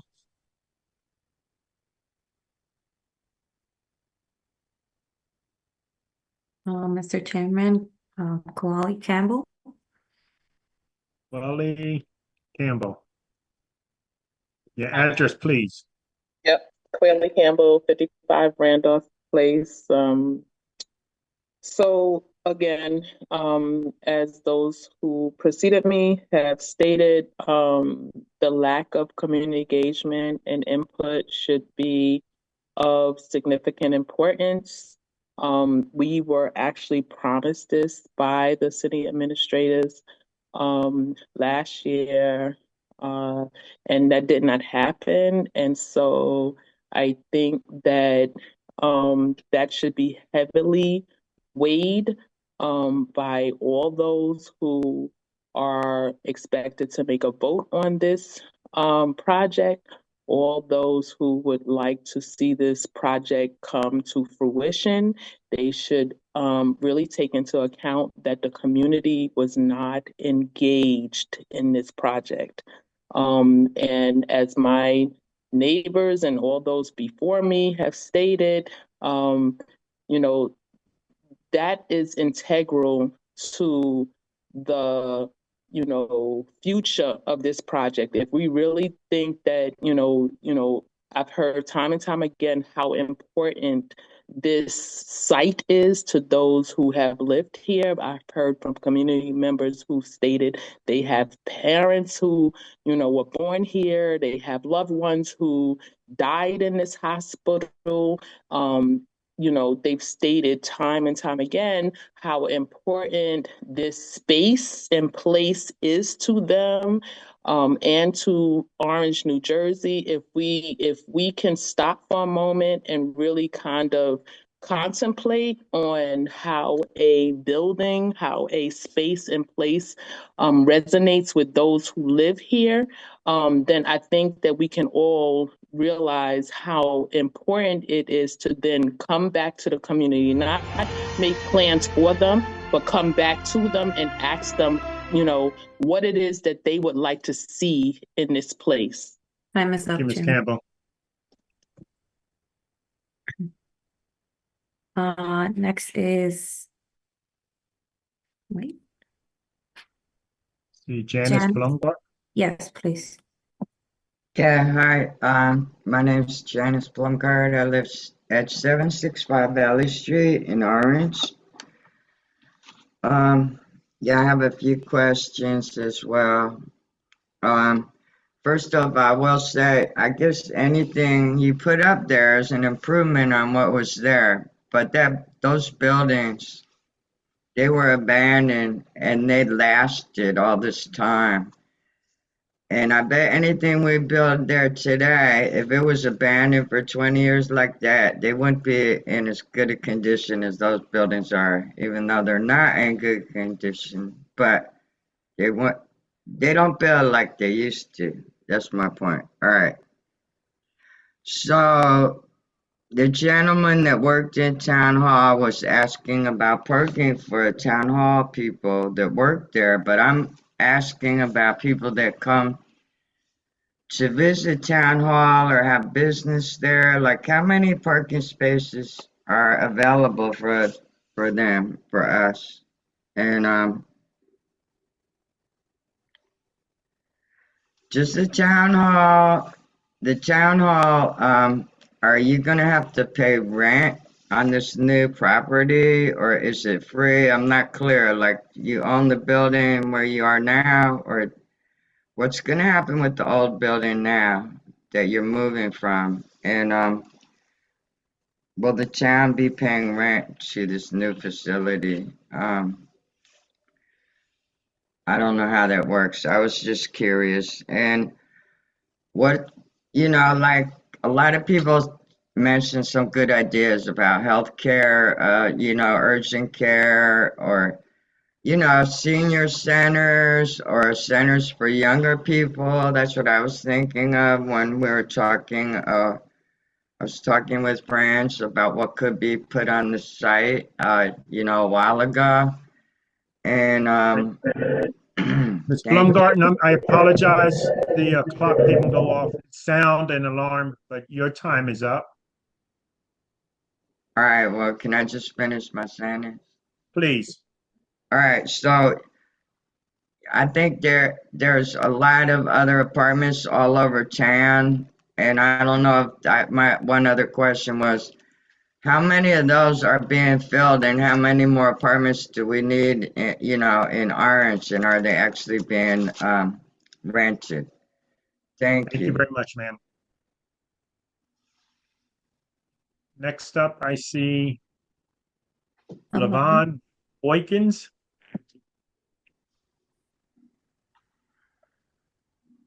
Levon Boykins, I'm going to ask that you turn your camera on, please. Sure. Hello. Thank you. Hi. Hi. Address? Yes. Yes, my address is 310 Mechanic Street in Orange, of course. My name is Levon Boykins again.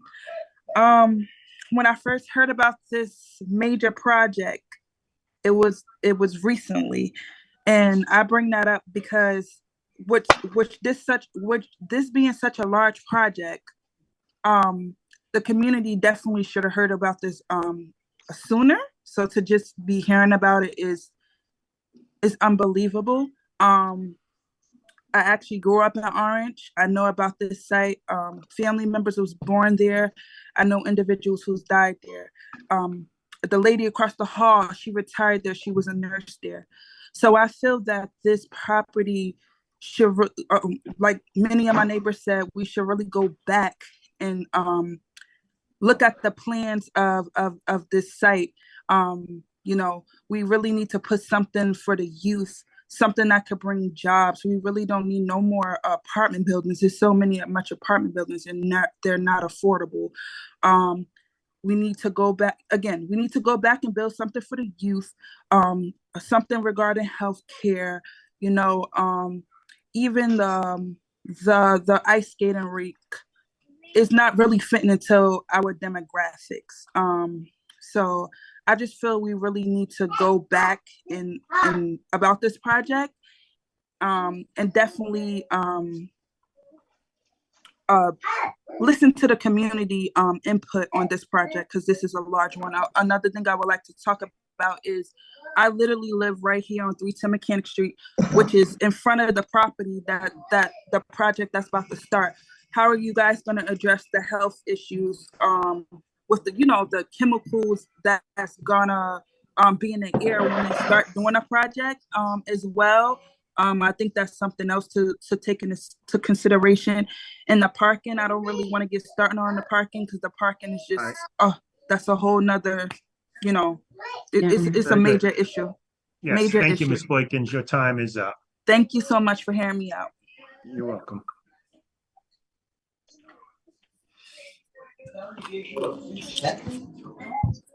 Next up, I see Rachel Tennant. I don't know how to, I hope I'm muted. No, you're not.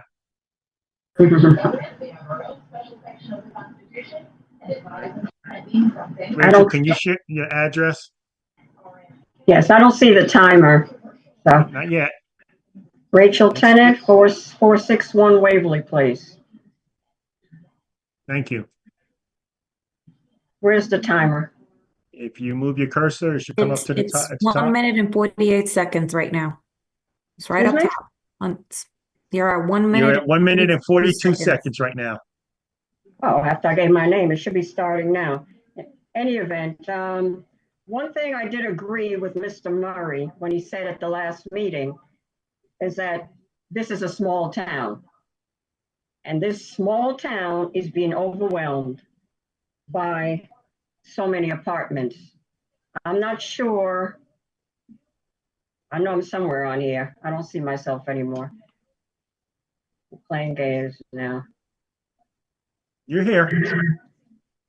Yeah. Yes. So Mr. Murray said this is a small town. I definitely agree. This town cannot absorb more apartments. Did they consider building condos that at least will bring in some sort of revenue from these, from condos bringing in, taxes? The traffic study, it was conducted at an off-peak time. Someone mentioned it was during the summer while school was out. The other part of my issue is the previous owners. I'd like to know if they're still a part of this. Orange Flats LLC for 199 Lee Avenue in Brooklyn. They were slumlords. Are they still involved in this project? There are two more LLCs. 184 Matthew Holdings. Ms. Tennant. 56 Henry Street. Are they? All right, Ms. still Tennant, your involved? time is up. I apologize. No, that's not fair. There's no, never mind. Go ahead. All right, thank you. Next up, I see Karen Karen Wells.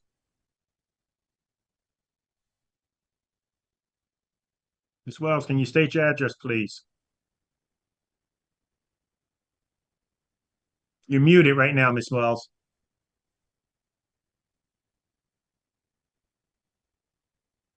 You're still muted, Ms. Wells. Okay, I'm unmuted now.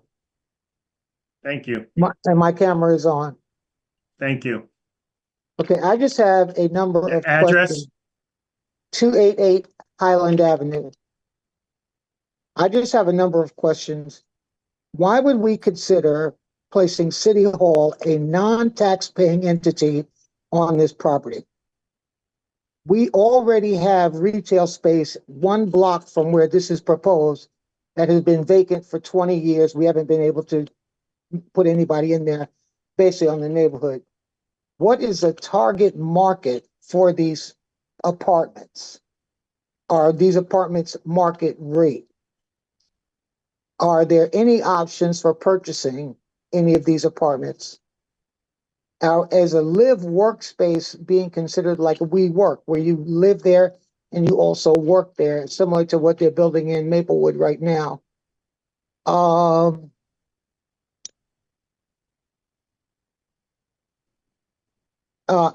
also, is this project going to come before the the Historic Commission, since it's on the National Register of Historic Places?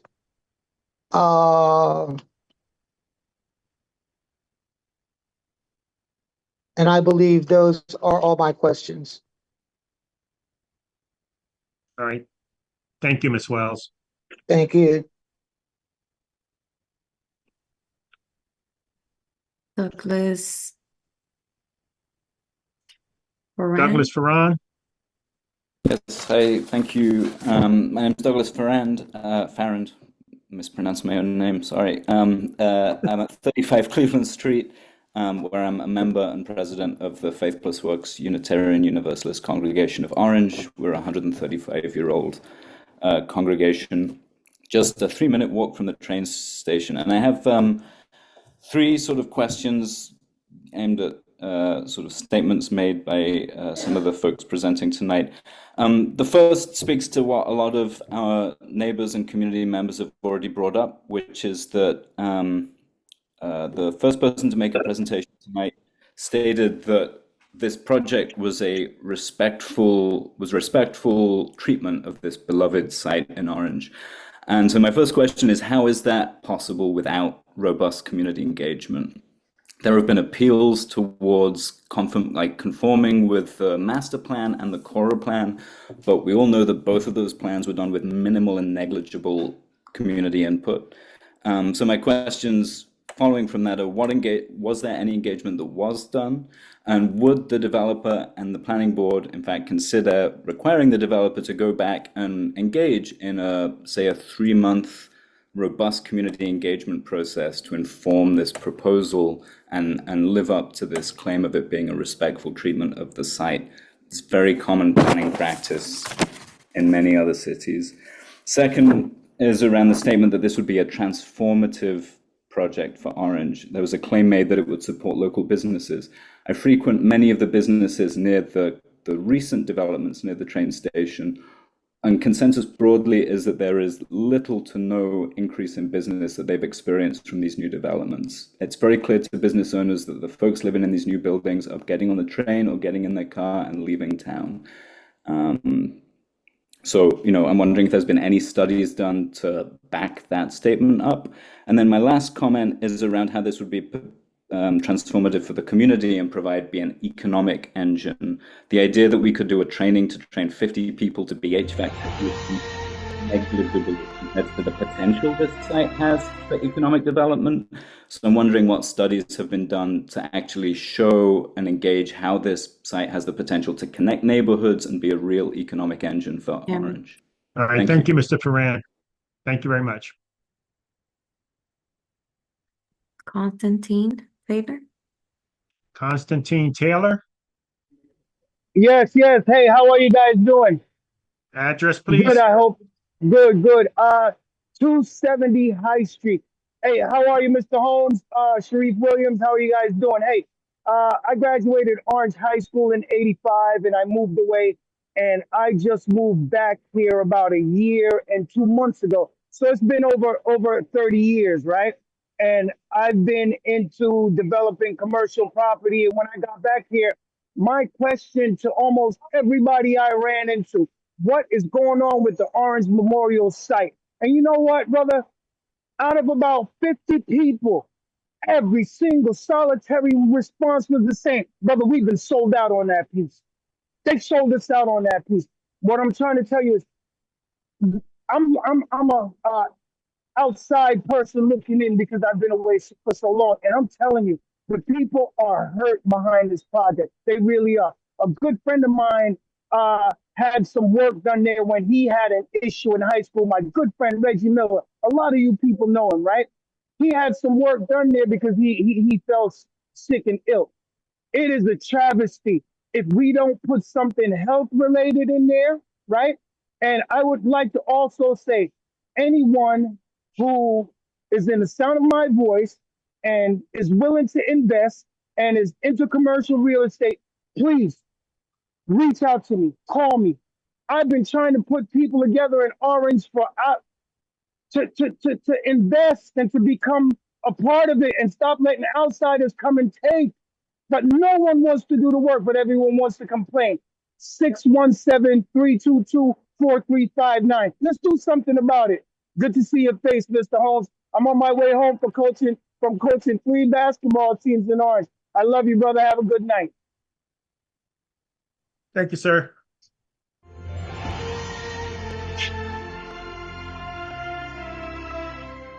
Next up, we have Gloria Bozeman.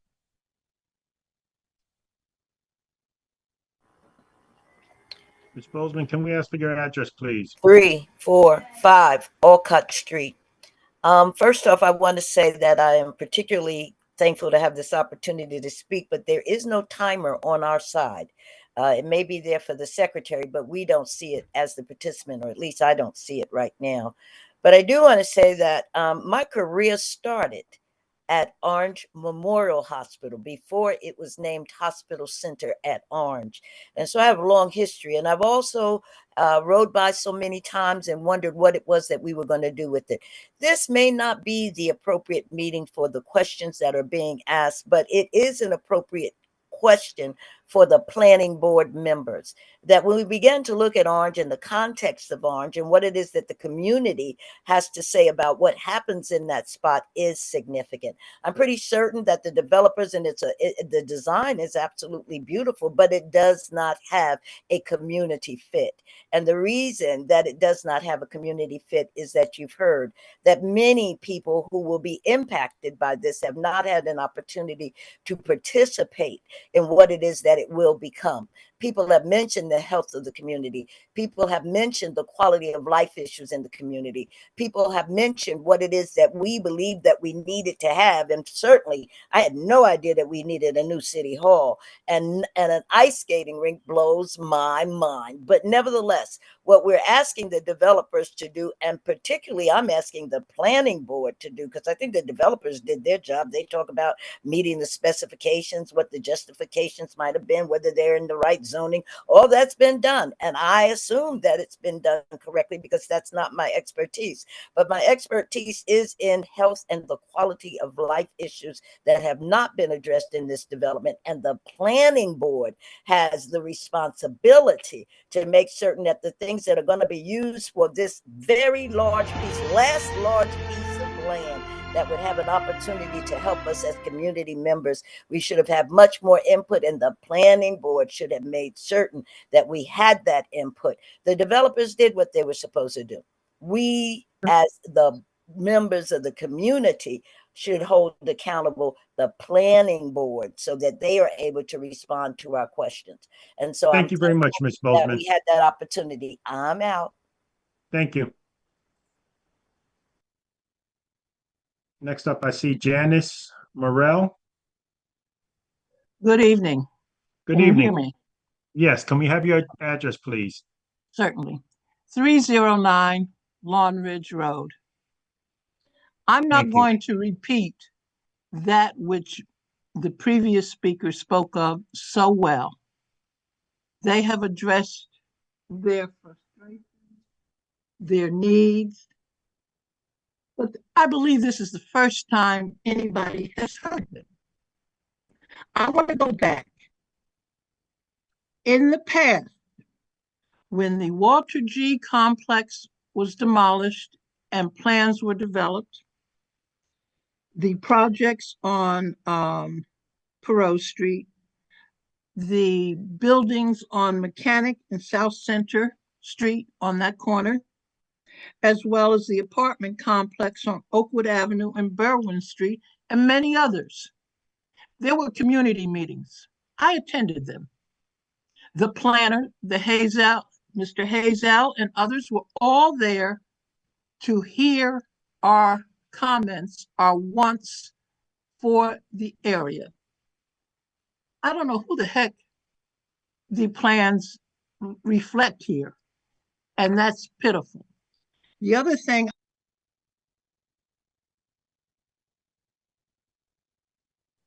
Ms. Morrell, you muted yourself. Ms. Morrell? I'm sorry. The NJEDA Aspire program is the tax program, requires community input. That's codified in the New Jersey and the MLUL statutes. When is it going to be respected? And when are we going to have an opportunity before the planning board votes?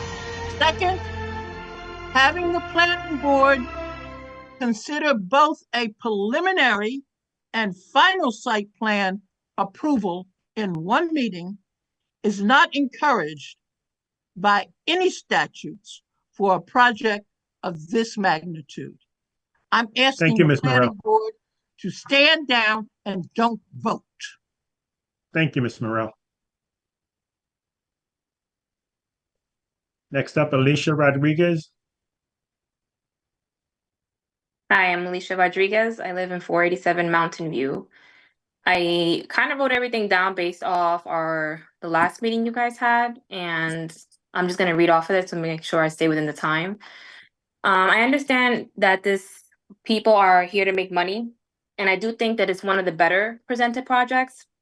However, because of all the big issues happening in Orange, there has to be some adjustments. For instance, why are we gating and locking out the public areas during off hours? That's something that peeked out to me, because it is supposed to be for the public, then why are we putting time limits on it? On top of the fact that they're building private areas that are going to be exclusively for the people in the apartments, which they did say, on the roof and on the bottom. When you guys do events, will you be purchasing from Orange companies? Or are you going to be outsourcing? Same thing for building supplies and all of that. Are the commercial spaces that you guys are going to be having, will they be paying taxes? I don't know how that works, which is why I'm asking. How much parking, public parking are you guys providing? And is it going to be specifically for public parking and then separate resident parking so that the residents don't abuse the parking? Because my sister works for a lot of concierge buildings, plenty throughout the last 15 years. And it's always an issue that the public parking residents are parking and trying to be slick. So what are we going to do to make sure that doesn't happen? Instead of apartments, are you guys open to doing condos or co-ops? That way, you know, there's a little bit of a tax break there or help there. The signage that you guys had for Orange, absolutely terrible, horrendous. You guys need to rethink that whole thing. It does not represent Orange at all. Who's paying for the City Hall portion? Also for the parking study, you guys did not do that correctly. The guy did state that they did not take into account the traffic into 280, or that the fact that there was no kids in school, which is a huge difference. To the board members, I say this respectfully, it's upsetting to see that your citizens are constantly telling you not to vote for something, and the majority of you guys are still voting against us when we're the majority. So I encourage you guys to listen. Thank you, Ms. Rodriguez. Sheree Lewis Griffith.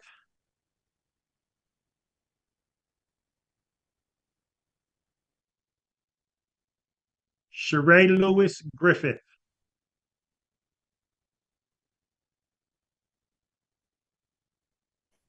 Hi, my camera's having a bit of an issue, but I'd still love to speak. I'm at 730 Haxton Avenue. I just want to double down on everything being stated, in addition to a call to action, really, for the approvers and the planning board. A couple of things. One, not a single resident has spoken wholly in favor of this space. We're from different wards within Orange. And so for the planning board, want to double down on that call to action to reconsider this vote based off of that fact. Two, no one seems to have an answer for very practical questions.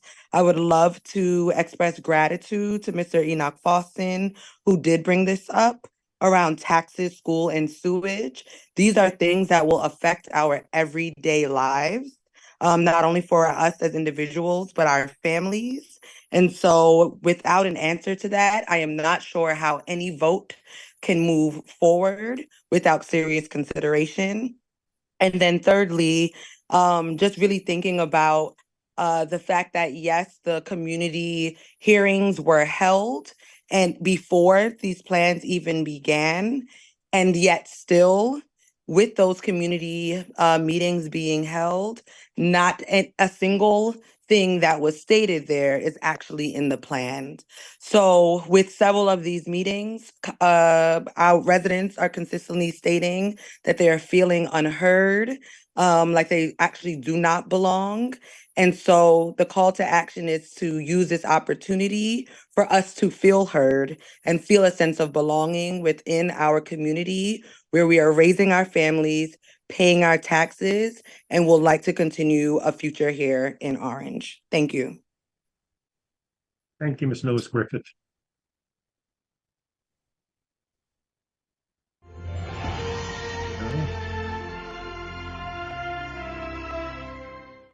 Ayodele Osuntolu, forgive me. Yeah, Ayodele. Good evening, everyone. And the address, sir? Address is 223 High Street, Orange, New Jersey. And the name is correctly pronounced as Ayodele. Right. So I don't really have much to say because the residents already, they said it all. And I've lived in this Orange for over 20 years now. And it wasn't the same way. It doesn't feel the way it used to feel back in the days. And in the past couple of years, I felt like a bunch of vultures just descended on this city. And where there are no carcasses or no dead bodies, you hardly find vultures. So more or less like we have become like a prey, because it's like the voice of the people is not heard or is not being considered.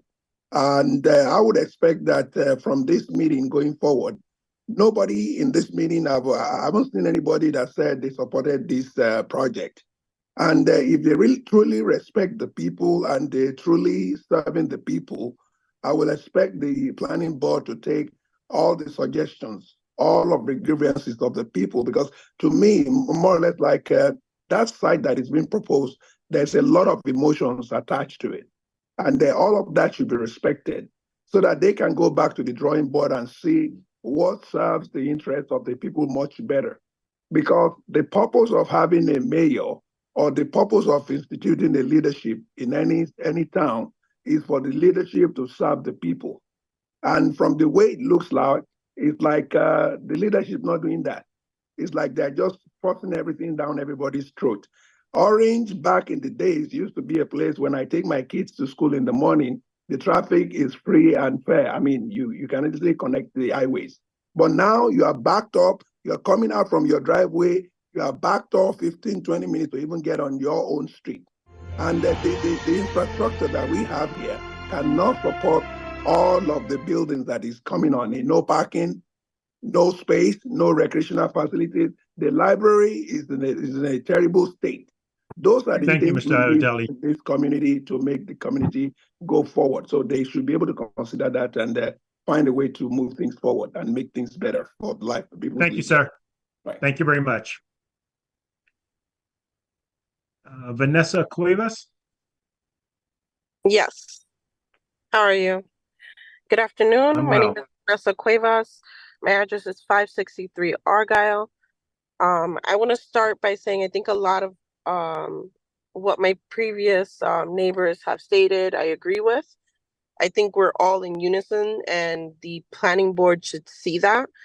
Like everyone has previously stated, the things that are going on, again, to the developers, it looks like a great project, right? Like the design looks great without like the little mentions about the colors and the materials, right?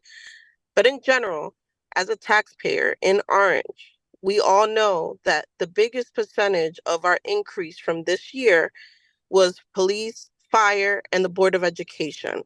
The overtime for police and fire that went into our tax increase this year is what the planning board needs to look at. Are we going to have more overtime and more tax increases for the residents of Orange because we're increasing the community with more apartments, less space for us to actually feel like a community and come together? Was the ice skating ring an afterthought? Will this be a skating ring in the summer? Who asked for an ice skating ring? I don't think anybody in our previous meeting has ever even mentioned a skating rink before. The traffic study, the parking study. The only people that I see winning here are the municipality. They're getting more than 50% of the retail space. Is this part of a conjunction with the developers that if we get a new space that we don't need to pay on, and we're happy, just give the residents a little ice skating ring so they can think that we're doing something for them? I really don't see the benefit that the community is getting out of this. Besides, once we agree to this and the planning board says, okay, the 30,000 square feet of retail space, the developers get to give to whoever is the highest bidder. And we still have no input. Thank you, Ms. Cuevas. Thank you. Next up, I see Tisa Singleton. Good evening, all. Tisa Singleton, 467 Fairview Avenue. As a 43-year resident of Orange, born at that hospital, I am begging the planning board for Orange to please stop selling its soul to the developers. Like, for you guys to have an ice skating ring that we keep hearing over and over again, that would be great. But what if a child has an injury there? Orange has no urgent cares. Orange has no hospitals. You will have to leave the town in order to get your child some type of emergency services. Every time developers come in, we're constantly hearing that it's not going to affect the school board. It does affect the school district. Orange is landlocked at 2.2 square miles. Where would the next school be developed at if needed be? Because there's no space anywhere. We keep building buildings. We don't have different activities for our children to do. Our library is falling apart. We need no more buildings in Orange. We need space for activities. We need a healthcare facility. Everything that everyone said earlier is like, I echo the same sentiments, but please, we don't need more residential space. Thank you. Thank you, Ms. Singleton.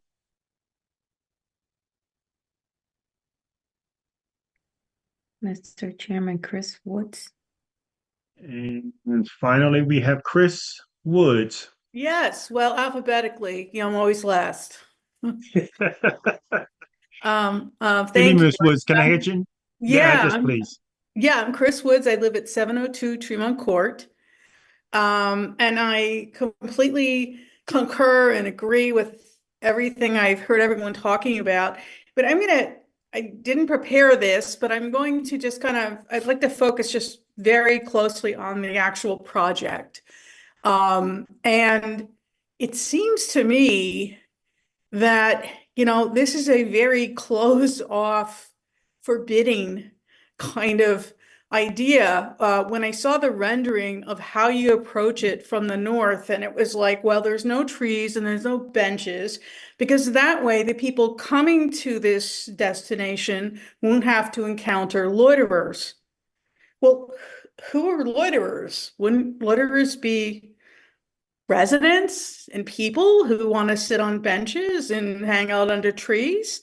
I feel like, Orange there is so much opportunity here, and this particular idea, with all of its historical significance, it just seems to me like this seems very focused on, it seems very revenue focused to me.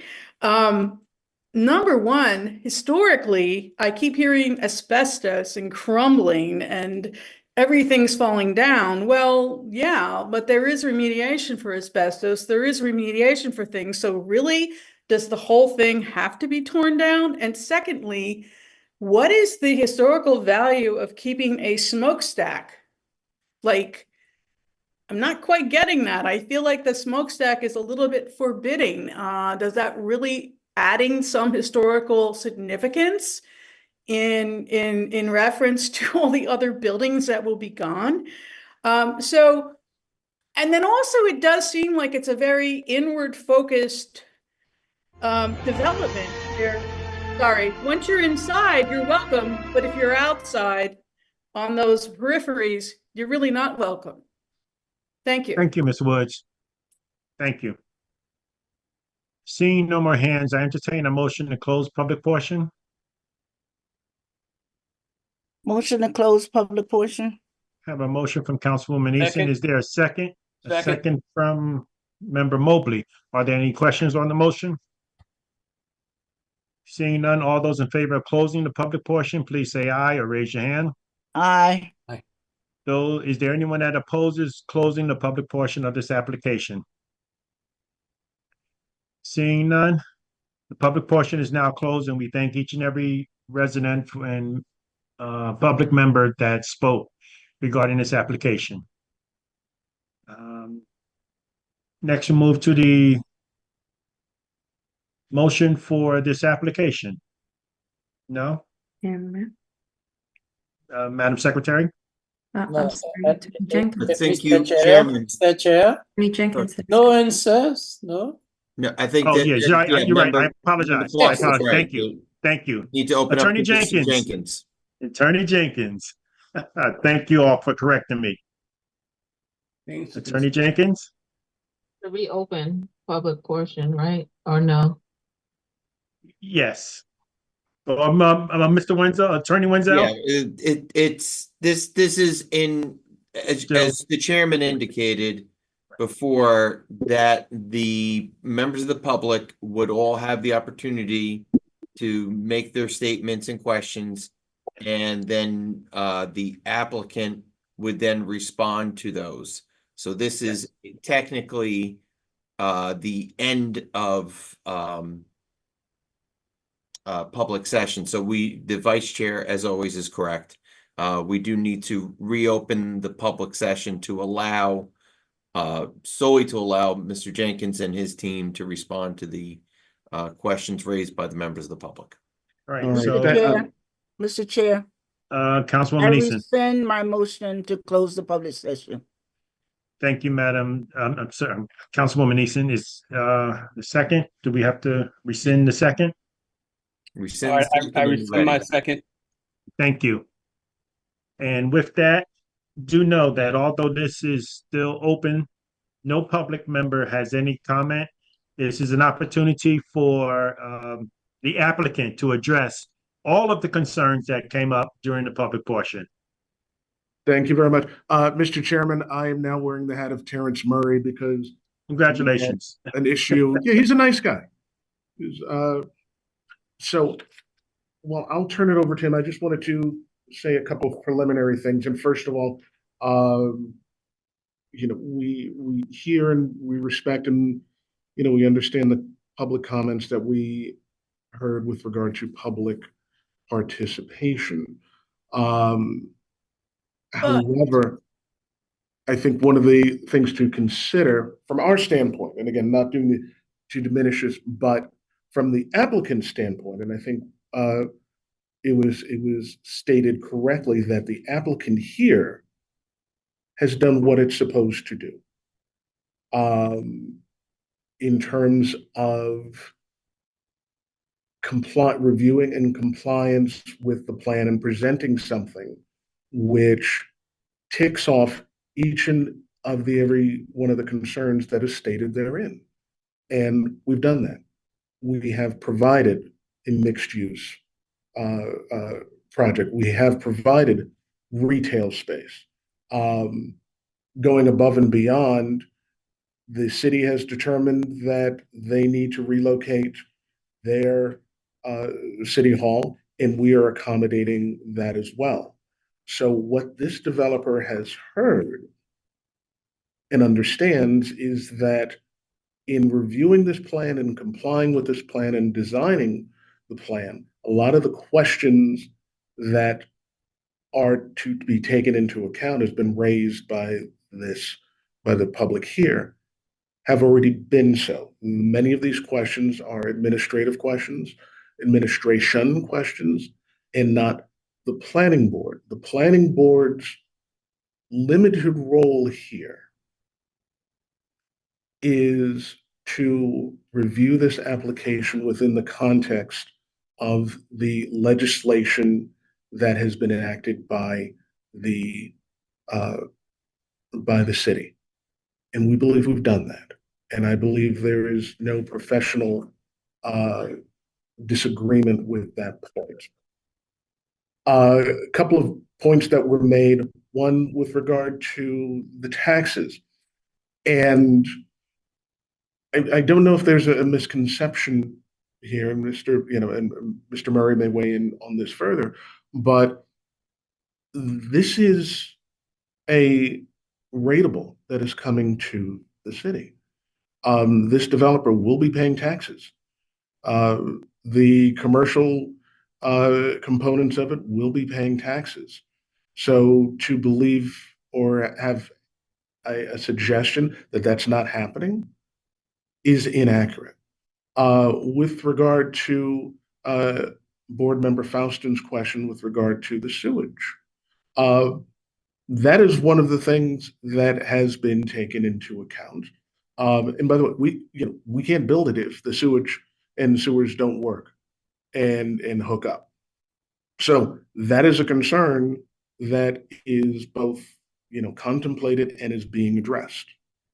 With regard to the schools, yes, the schools and the school department, the Board of Education did weigh in at the time of our technical review committee meetings on this.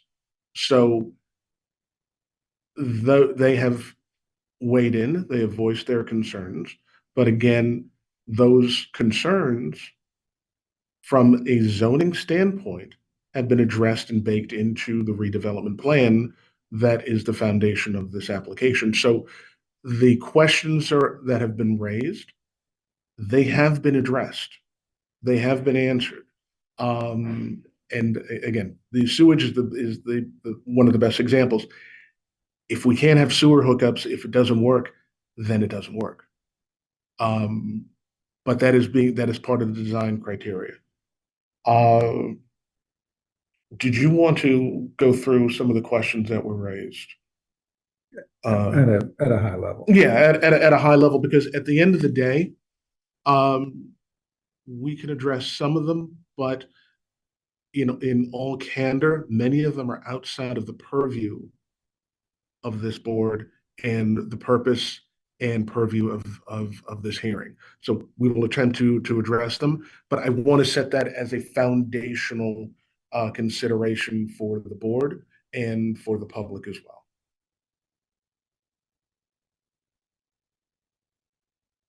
Well, thank you everybody for taking the time. And I mean, I am glad that the city of Orange has active civic engagement. It's really a testament to your commitment to the community that you would not only attend one 4-hour planning board meeting, but then you would come back 2.5 or 3 weeks later in even greater numbers to attend this meeting. So I actually appreciate that engagement. I said this on the last call, and I'll just say it for those who weren't on the last call. Yes, I am developing a project, but from a anxiety and perception standpoint, I want you to know that I am not a resident of Orange, but I do live in South Orange. So I am not a foreigner dropping in to be a vulture on the community. May give you cold comfort that I don't live in the same zip code that you do, but I'm 7 minutes away from the site. And my interest from the site really came from driving past it for a number of years, and like so many of you, wondering why nothing had been done with that site. And in particular, Ms. Light, I see you on the screen. One thing that you brought up some very clear safety issues, and one thing that you may not be aware of is when we got involved in a project, we immediately installed, I think it's 24 cameras all around the site. And those cameras are wired right into the City of Orange Police Department. So we paid for them, but they have control and they have the direct feed to monitor the area. One of the things, because you live so close that you may have noticed, is that a lot of the shrubbery was pulled away from the buildings in the last several months. And that was another way to Meeting is being recorded. that was another way to try to, Reggie, you got to hit mute. That was another way to try to improve the security around the site and create better sight lines and visibility for the police. I think it was, I'm sorry, I'm trying to look back through my notes, but there was a question about, well, why do we have gates for off hours? And we have gates for the safety and security of the residents. This is a residential area, and it is, most of it's still going to be private property. And so we think it's only appropriate from a safety standpoint that after a certain hour that you want to be able to close off the area to ensure security. It's a large site, and it will be very difficult to ensure security without being able to restrict access. So that's just a very direct answer around why are we putting those gates in place, during the nighttime hours. Traffic, I think traffic and parking deserves its own conversation. One of the things that I do want to point out, though, one of the residents asked the question, made the statement that you shouldn't do a traffic study in the summertime when no one's in school. We agree. The traffic study was actually done in March That's when the traffic counts were taken. The report was completed in the summertime, but the traffic counts are based on in a peak year time where people were in school and going to work. So that is just something to be aware of when you think about the veracity of the study. But I hear you loud and clear that, and I've talked to a couple of Orange residents in particular, and their thinking was there should be more than 2,000 parking spaces.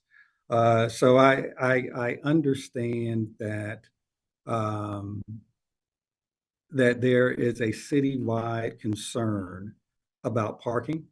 And what I can say to you around the parking is, although again, it may be cold comfort, we are providing parking spaces in excess of the requirement, and we are building fewer units than we could build according to the regulations. We could actually be building another 200 units on the site, and we decided not to do that. We thought that that would actually be irresponsible, and we didn't think that it was necessary to try to fit another 200 units on the site, even though by right, we have the ability to do so.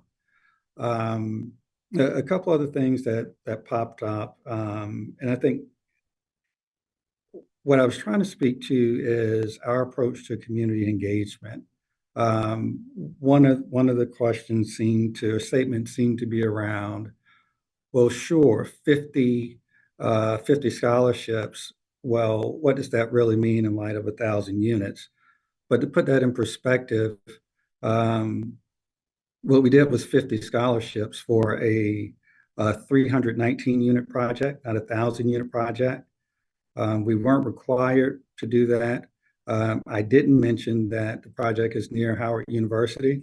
And so what we did also was we gave faculty and staff a first right on 50 units within the building. So that was another thing that we did to really support the community. And that's how we will approach this. But what we have to do that is get a framework for how the site can interact, how the site can work. And then we think about how we put the programming into the site. And so I agree with all of you that over time, we want to have those conversations with you, and we want to figure out the best uses for the site. Healthcare facility came up a number of times. I can't tell you who, I can't tell you if it's going to close or not. I can't tell you with any certainty, but I can tell you that for the last year and a half, I've been working with a healthcare provider and trying to bring them to the site, to bring an urgent care facility to the site. So it is not that we are not thinking about these things. It is that these are business transactions, confidential negotiations, and it just takes time to get them to fruition. But those businesses won't show interest unless you can actually show them, okay, where am I going? How does it work? How does it interact? How can I get in and out of the site? One of the other things I want to point out, and I think this is the right context as far as planning goes, as I did speak with residents over time, not in any formal way, but as I spoke with residents over time, some of the things that came up were grocery stores, were, kind of bigger box retail. And one of the things I just want you all to keep in mind as we, speak together about uses in the future is when you start talking about large format retailers, you have to think about the delivery options for those retailers. And so as much as time as we spent talking about the existing congestion, I would ask you to think about Essex from the standpoint of delivery trucks coming in and out every morning, or even Henry Street from the standpoint of delivery trucks coming in and out every morning, trying to access larger footprint retailers. So yes, we do want to activate the 70,000 square feet of non-residential space that we have. We are very excited that the city has shown interest in coming to our site, but that leaves us with another 40,000 square feet to program over time. So we're hoping to get the right mix of retailers. We're hoping to get the right mix of community uses. And that just takes time. That just takes time in figuring out the right mix and how to make it all work together. There are a lot of other individual questions. Someone asked a very specific question about LEED. So we design at a minimum to a LEED Silver. So that's just how we do our business. There are a number of other questions that were listed, but I tried to catch kind of the recurring questions that came up, and I'll do my best to address the individual questions directly over time. The last thing I'll say is about the sewage and the taxes and the burden on police, because all those things I see are kind of running together as people think about it. As Attorney Jenkins said, we will be a tax-paying entity. We will be paying taxes in big numbers for a very long time. And the taxes that we pay in aggregate will be much larger than if we did for sale housing, townhomes, single family homes, et cetera, because the taxes obviously are going to be based on the value of the building. So we're going to pay a lot more into the city of Orange over time than those alternative uses will pay. The sewage question, our engineer is actually on the phone, but we had to do a thorough engineering analysis to make sure that the pipes could accommodate the number of units. We've gone through that study. The technical review committee has looked at it 2 times now and agreed with us that the pipes will be able to accommodate the new units. And to the extent that there are repairs and upgrades that are needed, the way these things work is developers end up having to pay for that stuff when we do the development. So, just thinking about those things together, just trying to put it in perspective. But again, this is going to be a long partnership with the city of Orange. And I know someone made the comment that the municipality is winning, but it feels like the residents aren't. And I can't convince you of something different in this moment tonight, but I hope over time, as you look at the plans, as we spend time talking together, that you really will start looking at, well, what is the benefit, the economic benefit of having additional community members that are spending money in town? I'm not sure what's going on that the businesses on Main Street somehow aren't seeing the benefit. But I think we all agree that Central needs a boost. And I think by pushing some additional residents towards Central, it could at least be a good start to that boost. So like I said, I'm only answering questions kind of in an overview right now, but I try to take good notes, and I will try to reach out to each of you individually to answer your individual questions in more detail over time. Yeah, well, thank you. Thank you for the time tonight. Attorney Jenkins or Mr. Murray, I know that there is at least 3 repeated questions or concerns that have come up, and I just want to throw them out if you can address them or not. The consideration for condos was one. Whether City Hall will be paying rent was another one. And as far as retail, the parking for the patrons versus that of the residents. I know those were some repeat concerns that came up in the public portion. I'm sorry, Ms. Holmes, I missed the first one. What's the first question again? The consideration for condos. Glad to have a whole separate meeting on why condos don't work, but condos don't work is the really short answer on condos. And that has nothing to do specifically with the city of Orange. That has nothing to do specifically with this site. But nationally, there is no true viable condo market. And again, that's what I say, I'm glad to have a whole separate conversation about the condo market and how condos actually work. But condos don't work. And I think the heart of that question is about paying taxes. And like I said, we're going to pay a lot more taxes than you would get if you just had condos. What's the second question, please? It was whether City Hall would be paying rent, and then also as far as the retail space, the parking for patrons versus residents. Are they Sure. going to be? Sure thing. The second question, I'm not going to answer the second question in this forum. That's an ongoing discussion with the city, and I think there's a process for the city administration to make those things public, and I don't want to step in front of that process. I just don't think that's my role as the developer tonight to speak on what is truly City Hall's business. So I'm just not going to answer that question. As far, and I'm sorry, it's just late. The third question is what?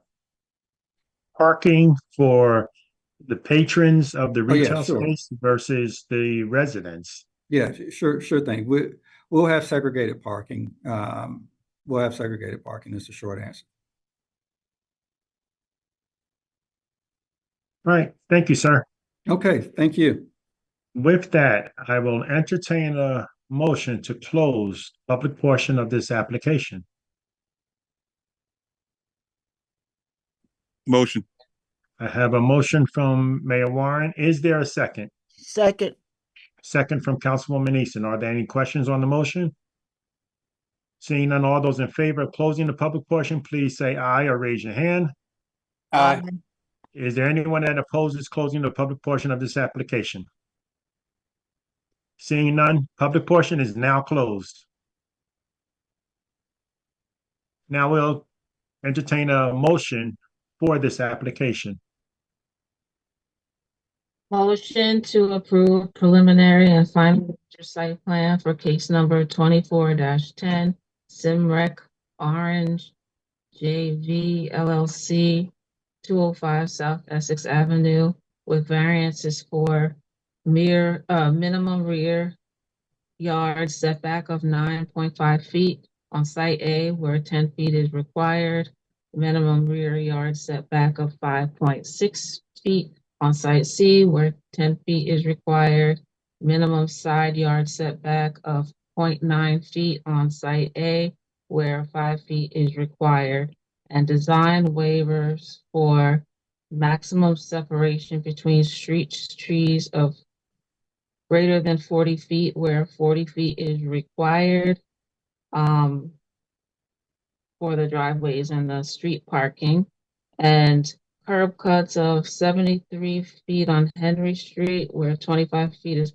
permitted, approximately 68 feet on Central Ave, where 25 feet is permitted, approximately 31 feet on South Essex Ave, where 25 feet is permitted, and 44 feet for fire access. As a condition of approval, the applicant will comply with the recommendations of the board experts as detailed in the planner's report dated October 15th, 2024, and the engineer's report dated September 27th, 2024. We have a motion. Is there a second? Second from Mayor Warren. Are there any questions on the motion?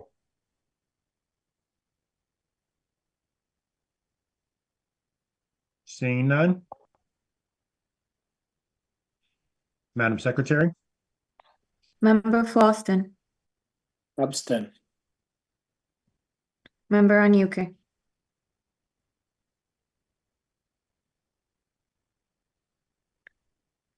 Yes. Member Mobley, Yes. Member Latour, Yes. Council Vice President Eason, Yes. Mayor Warren. Yes. Vice Chair Jones, Yes. Chairman Holmes.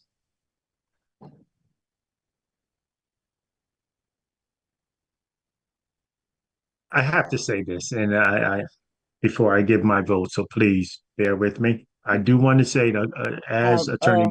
Chairman Holmes, Yes, I think yes, you're on the motion. yes, Okay, yes. okay. All right. Motion passes. Congratulations. One thing I have to say about this board, I always appreciate the fact that we all consider one, the residents and what they say, and that we are concerned about what is coming into Orange. So with that, I welcome the new applicant that is coming into Orange and the work that they are expected to do in this city. We thank you very much for your time, for your consideration, and just so you know that the obligations that you are expecting of us, we fully believe that we're going to rise to that occasion. And we're coming in, and this applicant is coming in not as to bulldoze anything in a bad way, but as a good neighbor and as a collaborative neighbor. And we're looking forward to working with all of you to make this an absolute success. With that, again, thank you all very much for your time and consideration. Thank you, sir, and good night. With that, I'm gonna move the agenda. So for those that are leaving, I ask that you exit quietly so that we can continue with the agenda of addressing any unfinished business. None on my end, Mr. Chairman.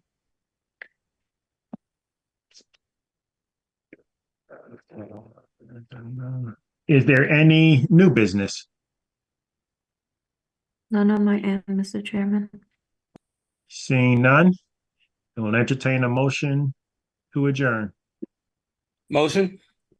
We have a motion from Member Mobley, Second. second from Council Vice President Eason. Are there any questions on the motion? Right on time. Tonight. Seeing none, all those in favor of adjourning at 10:25 p.m., please say aye or raise your hand. Aye. Is there anyone that opposes adjourning this meeting at 10:25 p.m.? Seeing none, this meeting is adjourned.